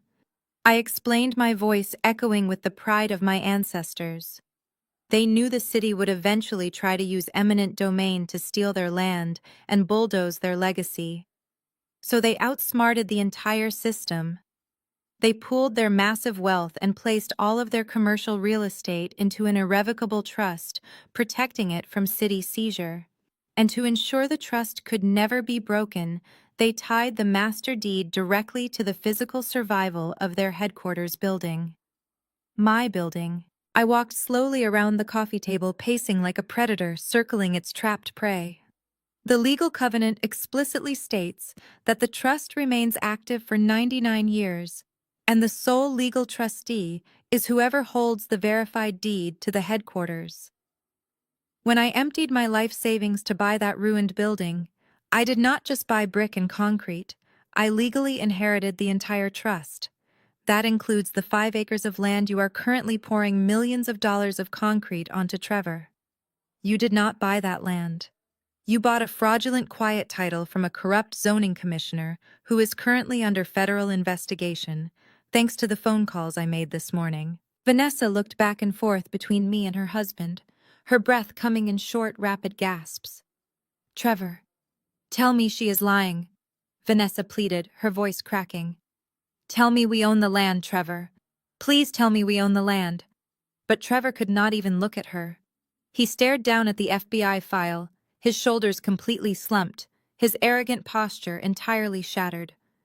He knew it was over. He knew the commercial real estate laws in Michigan were completely unforgiving when it came to trust violations. "You built your $50 million Grandview project on a 99-year lease that belongs entirely to me," I said, delivering the final devastating blow. And under state law, any unauthorized structures permanently affixed to trust land automatically become the sole property of the legal trustee. You do not own the foundation, Trevor. You do not own the access roads. You do not own the future luxury condos. I own every single brick, every piece of steel, and every ounce of concrete you have poured into my dirt. You literally bankrupted yourself to build me a castle. The absolute silence that fell over the soundproof room was heavier than concrete. My mother Brenda finally stopped trying to formulate excuses. Her manipulative brain had completely short-circuited, unable to process the sheer magnitude of the financial apocalypse unfolding in front of her. My father Calvin sat frozen in the leather chair, his hands trembling violently as he realized the house he had worked his entire life for was now permanently gone, swallowed up by Trevor's monumental, arrogant mistake. The empty threats of defamation lawsuits and police intervention were completely dead-buried under the crushing weight of undeniable historical truth. I had cornered them all with absolutely no escape route left. Trevor staggered backward, his legs finally giving out under the crushing weight of his own destruction. He collapsed onto the edge of the plush leather sofa, his head falling heavy into his trembling hands. The arrogant billionaire developer was completely gone, replaced by a broken, terrified man who finally understood that he had built his entire identity on legal quicksand. The silence in the soundproof room was absolute, broken only by the muffled, chaotic sounds of the panicked investors fleeing the grand ballroom outside. I watched him process the reality of the legal guillotine that had just dropped perfectly onto his neck. He knew commercial real estate law better than anyone in that room, and he knew that violating a 1930 federal trust covenant was not a simple zoning mistake you could quietly pay a fine to make disappear. It was a complete and total forfeiture of assets. My father. Calvin leaned forward in his chair, his face a tight mask of desperate denial. Trevor, call your lawyers, Calvin pleaded, his voice cracking with a high-pitched fear I had never heard from him before. Call them right now. There has to be a loophole in the system. There has to be some creative way around this ancient piece of paper. You cannot just let her take everything we have built. My house is on that loan, Trevor. You promised me it was perfectly safe. You promised me we were protected. Trevor did not even lift his head from his hands. There is no loophole, Calvin, he whispered, his voice sounding hollow and completely defeated. It is a federally recognized historical trust with an active legal trustee. If she holds the authenticated deed to the Mutual Aid Society headquarters, the land was never legally mine to buy, and the bank never had the legal right to accept it as collateral for the construction loans. The moment her lawyers file that document with the county clerk, the bank will immediately trigger the default clause on my entire corporate portfolio. They will freeze all of my accounts by tomorrow morning. The Grand View project is completely dead. The brutal reality of his words hit the small room like a physical shockwave. Vanessa let out a small, pathetic whimper, shrinking back against the expensive wallpaper. She looked down at her massive diamond engagement ring and her designer shoes, suddenly realizing that every single luxury she had paraded in front of me for the past 5 years was about to be aggressively repossessed by angry creditors. The elite country club memberships, the luxury cars, the exotic vacations to the Bahamas, it was all entirely gone. She looked up at me, her eyes wide with a brand new, unfamiliar emotion. It was not hatred or arrogance anymore. It was absolute terror. She was finally terrified of me. And what about my house? My mother? Brenda asked, her voice barely a whisper. Her manipulative, aggressive energy completely drained away, leaving behind a frightened old woman. What exactly happens to our house, Trevor? Trevor finally looked up, his eyes red and bloodshot, his perfectly styled hair now a messy, tangled disaster.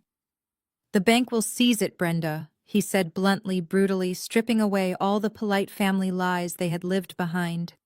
They will seize my mansion, they will seize the company assets, and they will absolutely seize your house to help cover the massive $50 million deficit I owe them. We are completely bankrupt. All of us are ruined. The heavy soundproof doors of the VIP room suddenly felt like the thick concrete walls of a prison cell, closing in on them. Trevor's cell phone began to vibrate violently in his tuxedo pocket. He slowly pulled it out and stared blankly at the glowing screen. The caller ID showed the name of his lead private equity investor, the exact same man who had been laughing and drinking champagne with Vanessa just 20 minutes earlier.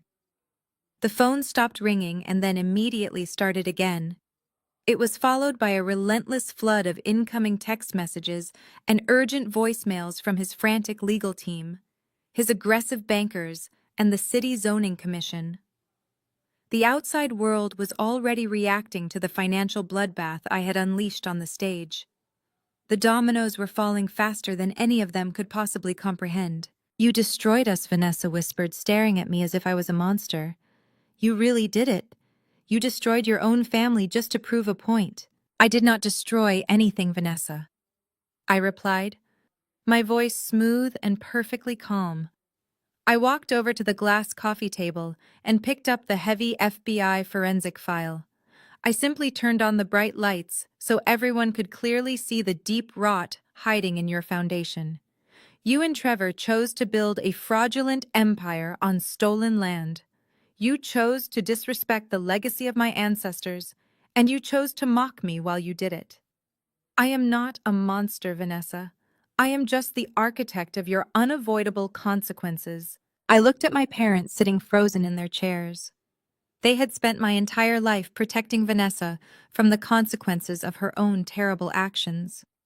They had drained my college fund, they had paid off her massive credit card debts, and they had literally sacrificed their own home just to keep her comfortable in her beautiful lies. They had constantly demanded that I make myself small so Vanessa could feel big. But the universe has a very strict accounting system, and their toxic debt had finally come due with massive interest. I placed the heavy file securely back into my silk evening bag, snapping the golden clasp shut. The sharp click sounded like a federal judge bringing down a heavy wooden gavel. My work here was completely finished. The wealthy investors were gone. The ugly truth was fully exposed, and the massive legal machinery was already moving to strip Trevor of every single stolen asset he possessed. I turned toward the heavy double doors, placing my hand on the cool brass handle, ready to walk out into my new life. "Where are you going?"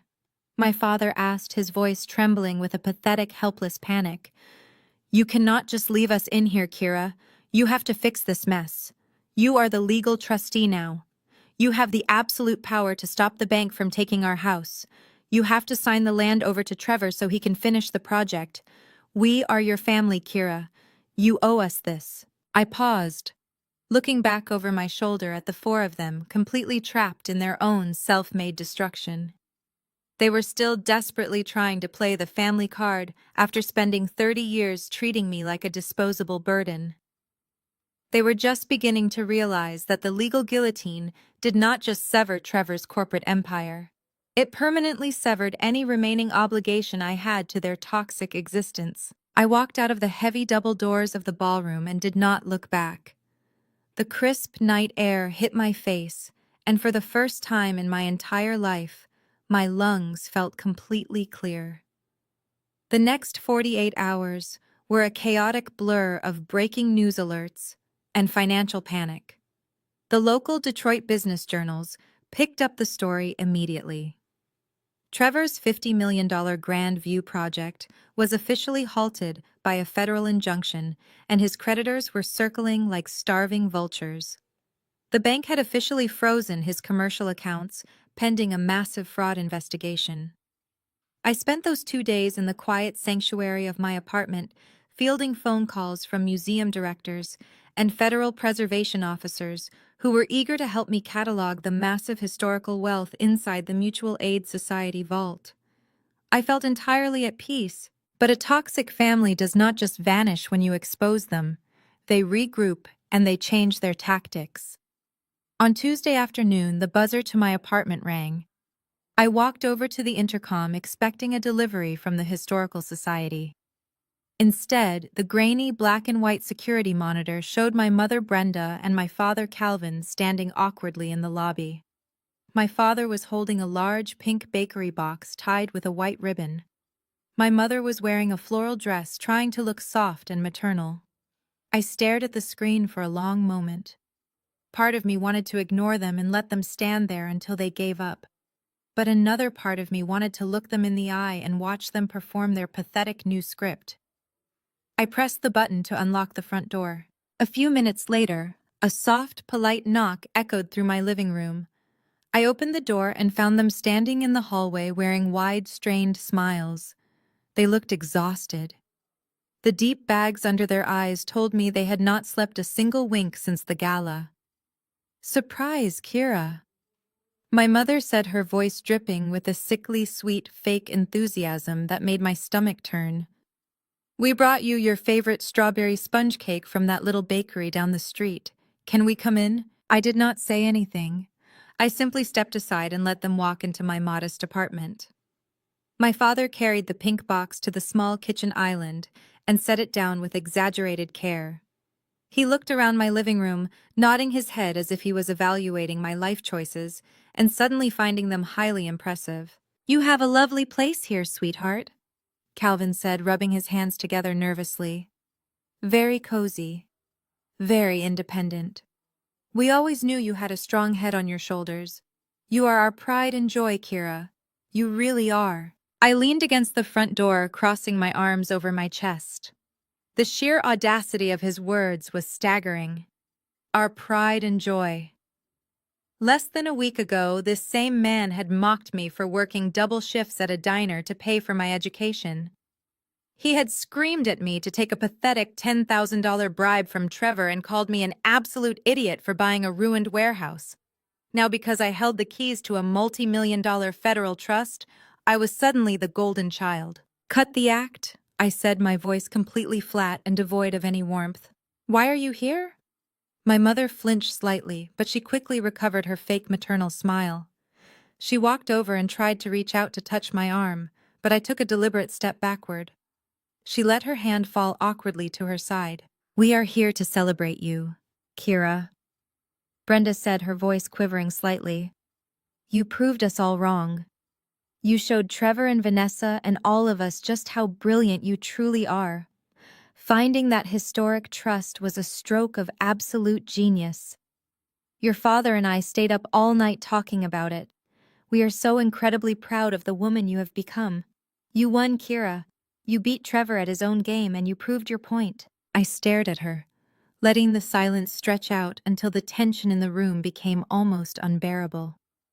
"You brought me a strawberry cake to celebrate my victory," I asked slowly, letting the heavy sarcasm drip from every word. "Well, we also came to talk about the future," my father chimed in quickly, stepping closer to my mother for moral support. "Now that you have made your point and established your dominance, we need to look at the practical side of things. The family side of things. Here it comes," I thought to myself. "The hook hidden inside the sweet bait. Trevor is in a very bad place." Kira, Calvin continued, his tone shifting from fake pride to pathetic pleading. "The bank is going to take everything. Vanessa is crying uncontrollably and they are talking about seizing our house by the end of the month. We are your parents, Kira. We gave you life. We raised you. You cannot just sit back and watch us become completely homeless." "So what exactly do you want me to do about it?" I asked, though I already knew the exact disgusting answer. "You are the legal trustee," Brenda said, her eyes wide and desperate. "You have the power to fix all of this with a single signature. We brought the legal transfer documents with us. If you just sign the trustee rights over to Trevor, he can take them to the bank tomorrow morning. He can show them that the Grand View project has a clear title, and they will unfreeze his accounts. The project will continue. He will make millions, and our house will be saved." She reached into her designer handbag and pulled out a thick stack of legal papers, placing them right next to the pink bakery box. She actually thought a cheap cake and a few fake compliments would magically erase 30 years of emotional abuse. She thought I would just hand over a priceless piece of Black history and a massive commercial real estate fortune just because she called me her pride and joy. "Trevor even said he would give you a 5% stake in the profits once the condos are sold," Calvin added quickly, as if throwing crumbs at a starving dog. "That is millions of dollars, Kira. You would never have to work another day in your life. You could travel the world. You could fund your little museum. Everyone wins." You save the family and you get incredibly rich. Please, sweetheart, just sign the papers. I looked at the pink bakery box and then at the legal documents resting on my kitchen counter. They were not asking me to save the family. They were asking me to save Vanessa. They were asking me to sacrifice my massive victory, my historical discovery, and my newfound power, just to restore the toxic status quo where Trevor was king and I was nothing. They wanted me to bail out the man who had actively tried to destroy me, just so my mother could keep her country club membership and my sister could keep her fake wealthy lifestyle. The hypocrisy was so thick and putrid it practically choked the air out of my small apartment. Before I could even open my mouth to respond to my parents' ridiculous demands, a sudden, violent pounding echoed through my small apartment. Someone was hammering their fist against my front door with enough force to rattle the hinges. My mother gasped, taking a frightened step backward, while my father stared at the door in confusion. I did not flinch. I slowly walked over and pulled the door open. Standing in the hallway was Trevor. The perfectly tailored gray suit he had worn to the gala was completely ruined. His tie was ripped off, his collar was unbuttoned, and his expensive shirt was stained with dark circles of nervous sweat. His hair was a tangled mess, and his eyes were completely bloodshot. He pushed past me without a single word of greeting, invading my personal space and stepping directly into the center of my living room. He ignored my parents entirely, completely focused on me. He was breathing heavily, clutching a sleek black leather briefcase in his right hand. "I told you to wait in the car," Calvin Trevor snapped, without even looking at my father. His voice was harsh and guttural, completely stripped of the fake, polite charm he usually wore around my parents.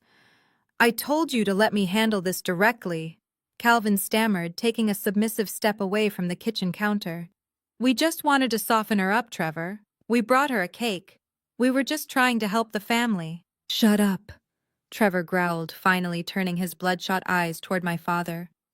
"Just shut up and let me do the talking.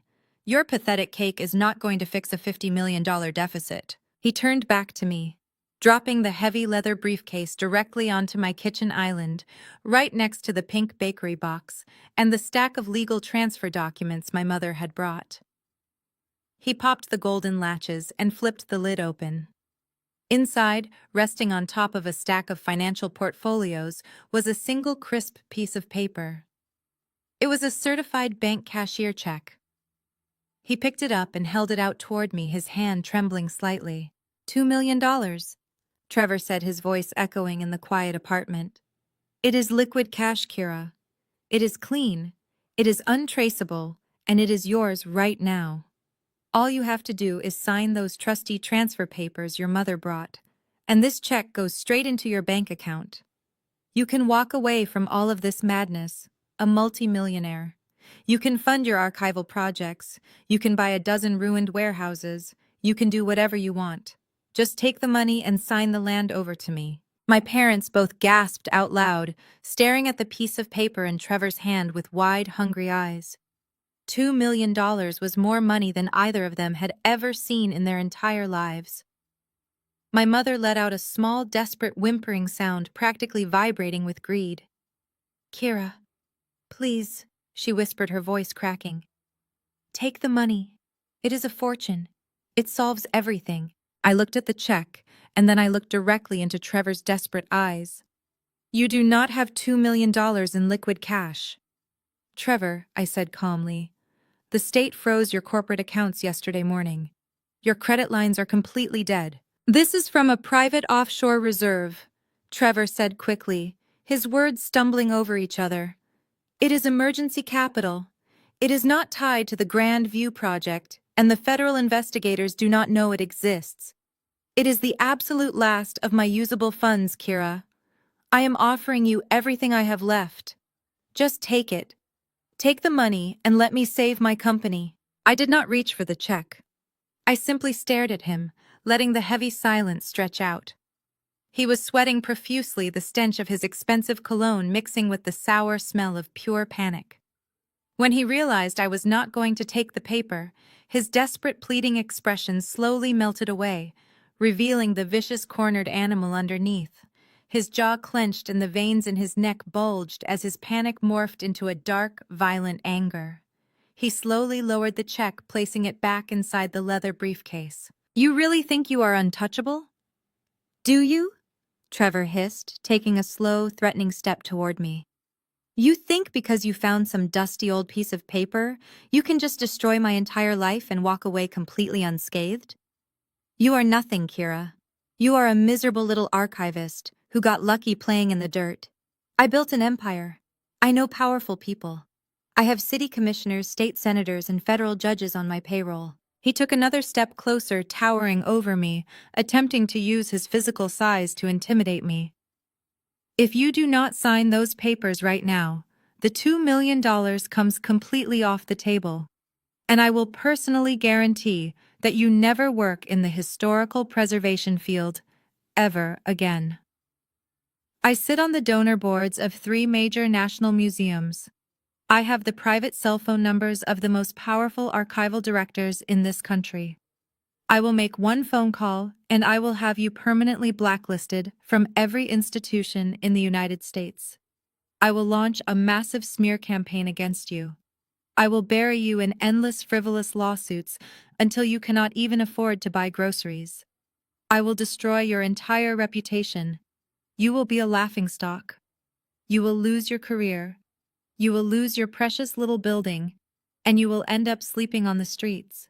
My mother nodded frantically, stepping out from behind my father. "Listen to him, Kira," she begged, her voice shrill and commanding. "You cannot fight a man like Trevor. He has too much power. He will ruin your life. Just sign the papers and take the money. Stop being so stubborn and selfish."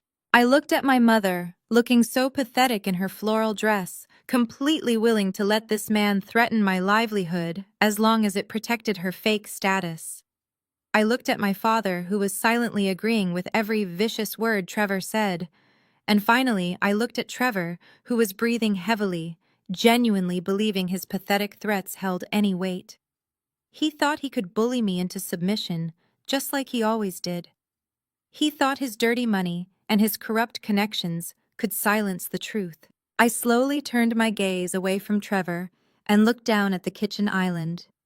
I looked at the heavy leather briefcase, the stack of legal documents, and the pink bakery box holding the strawberry sponge cake. My parents had brought that cake into my home as a symbol of their fake conditional love. They called me their pride and joy while simultaneously demanding I surrender my power to a racist con artist.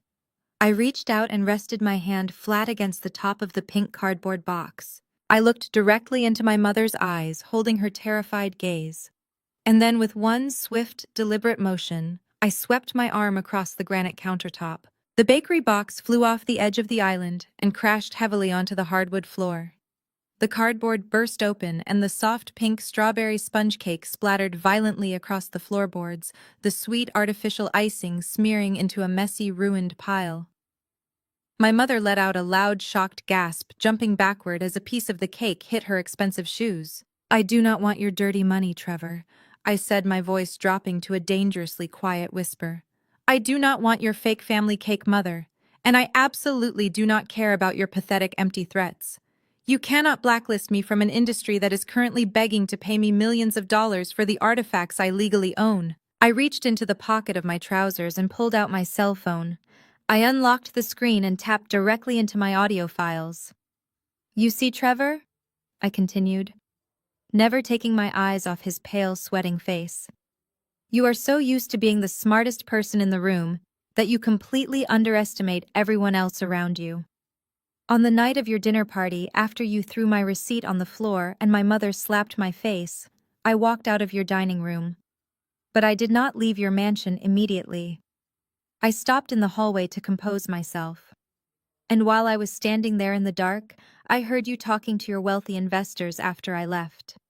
I heard exactly what you really think about the people you married into. I heard you bragging, and I hit record. I pressed my thumb down on the play button and turned the speaker volume all the way up. The audio recording was crystal clear. Trevor's arrogant, mocking voice filled my small living room, echoing off the walls. "Let her walk out!" Trevor's recorded voice sneered, followed by the clinking of expensive crystal glasses. "She is completely delusional, just like the rest of them. Honestly, marrying Vanessa was the best business decision I ever made. Her parents are incredibly stupid and completely desperate for white upper-class validation. They handed over the deed to their house without even reading the mortgage terms. They are just easy, low-class targets. I will bleed their equity dry to build the grand view, and when they finally go bankrupt, I will just throw them out on the street. They are pathetic." I tapped the screen and stopped the recording.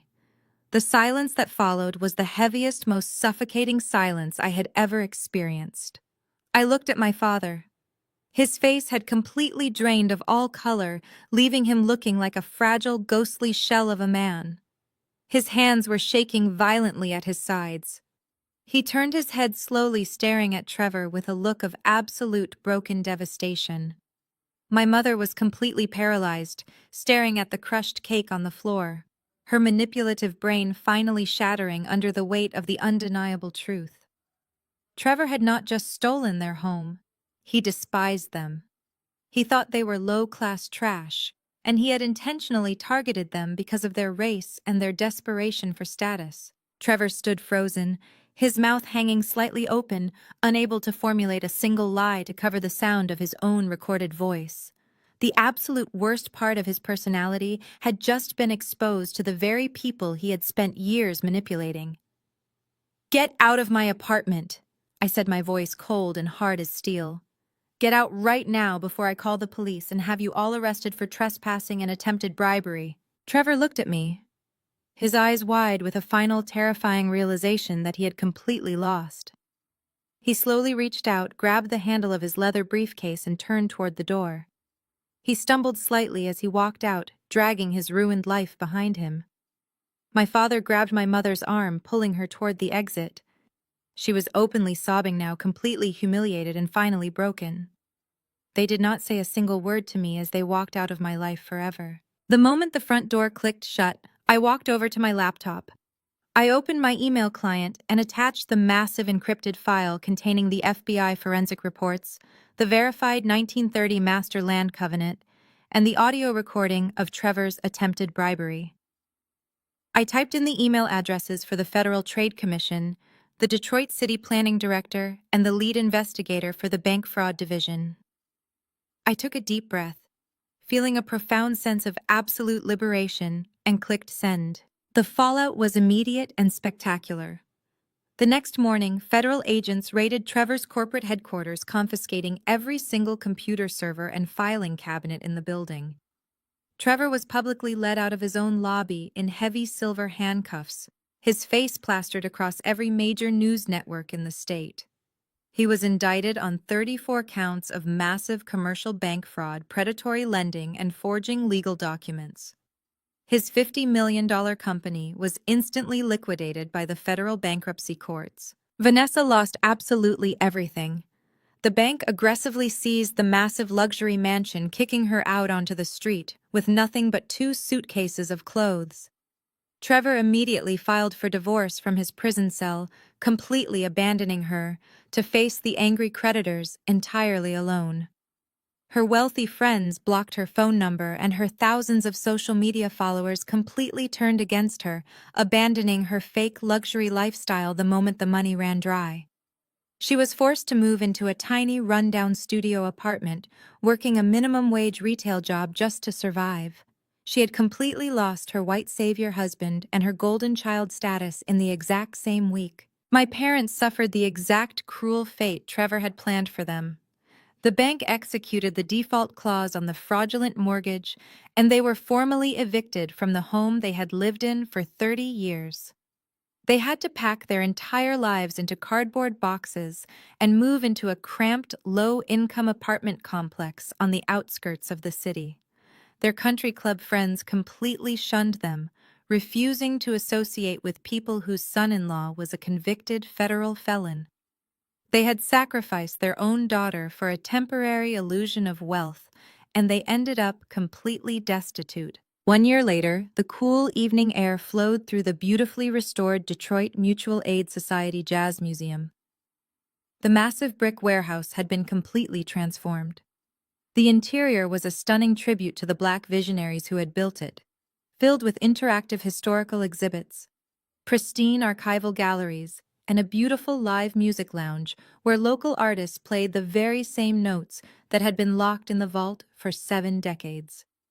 I stood on the second-floor balcony, wearing a simple, elegant black dress, looking down at the massive crowd of museum patrons, scholars, and wealthy donors who had come to celebrate the grand opening. The 5 acres of land outside where Trevor had illegally poured his concrete foundation was now a beautifully landscaped public park owned and protected entirely by the trust.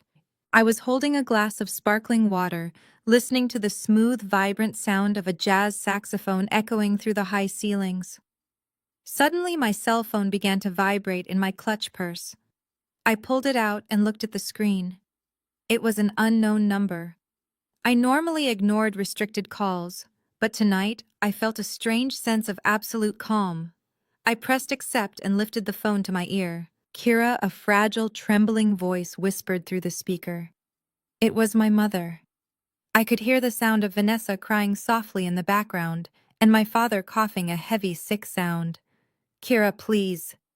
My mother begged, her voice dripping with a pathetic, desperate misery. We have absolutely nothing left. We cannot pay our rent this month. Vanessa lost her job. We saw the news about your museum opening. We know you are incredibly successful now. You have millions of dollars from the trust. Please, sweetheart. We are your family. We are so sorry for everything we did. We are starving, Kira. Please let us come see you. Please help us. I stood on the balcony looking down at the beautiful, vibrant life I had built entirely with my own 2 hands and the enduring strength of my ancestors. I thought about the dinner party, the slapped face, the bulldozers, and the fake strawberry cake. They had spent my entire life trying to push me down the stairs into the dark.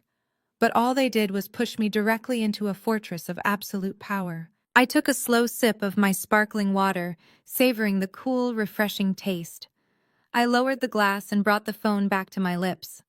This table is not for failures, I said softly, echoing the exact sentiment they had used to break me for 30 years. I did not wait to hear her reaction. I pressed the red button to end the call, immediately went into my settings and permanently blocked the number.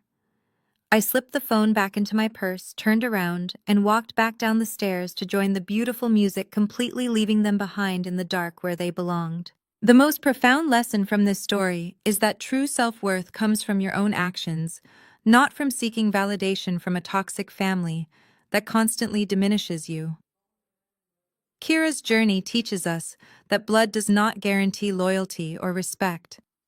When you stop setting yourself on fire to keep manipulative people warm, you finally reclaim your power. The ultimate revenge isn't merely exposing those who wronged you. It is about standing fiercely in your own truth, protecting your boundaries, and building a fortress of success that the people who doubted you can never reach. If you have ever had to cut ties with toxic family members to protect your own peace, share your story in the comments below and hit that subscribe button for more empowering content.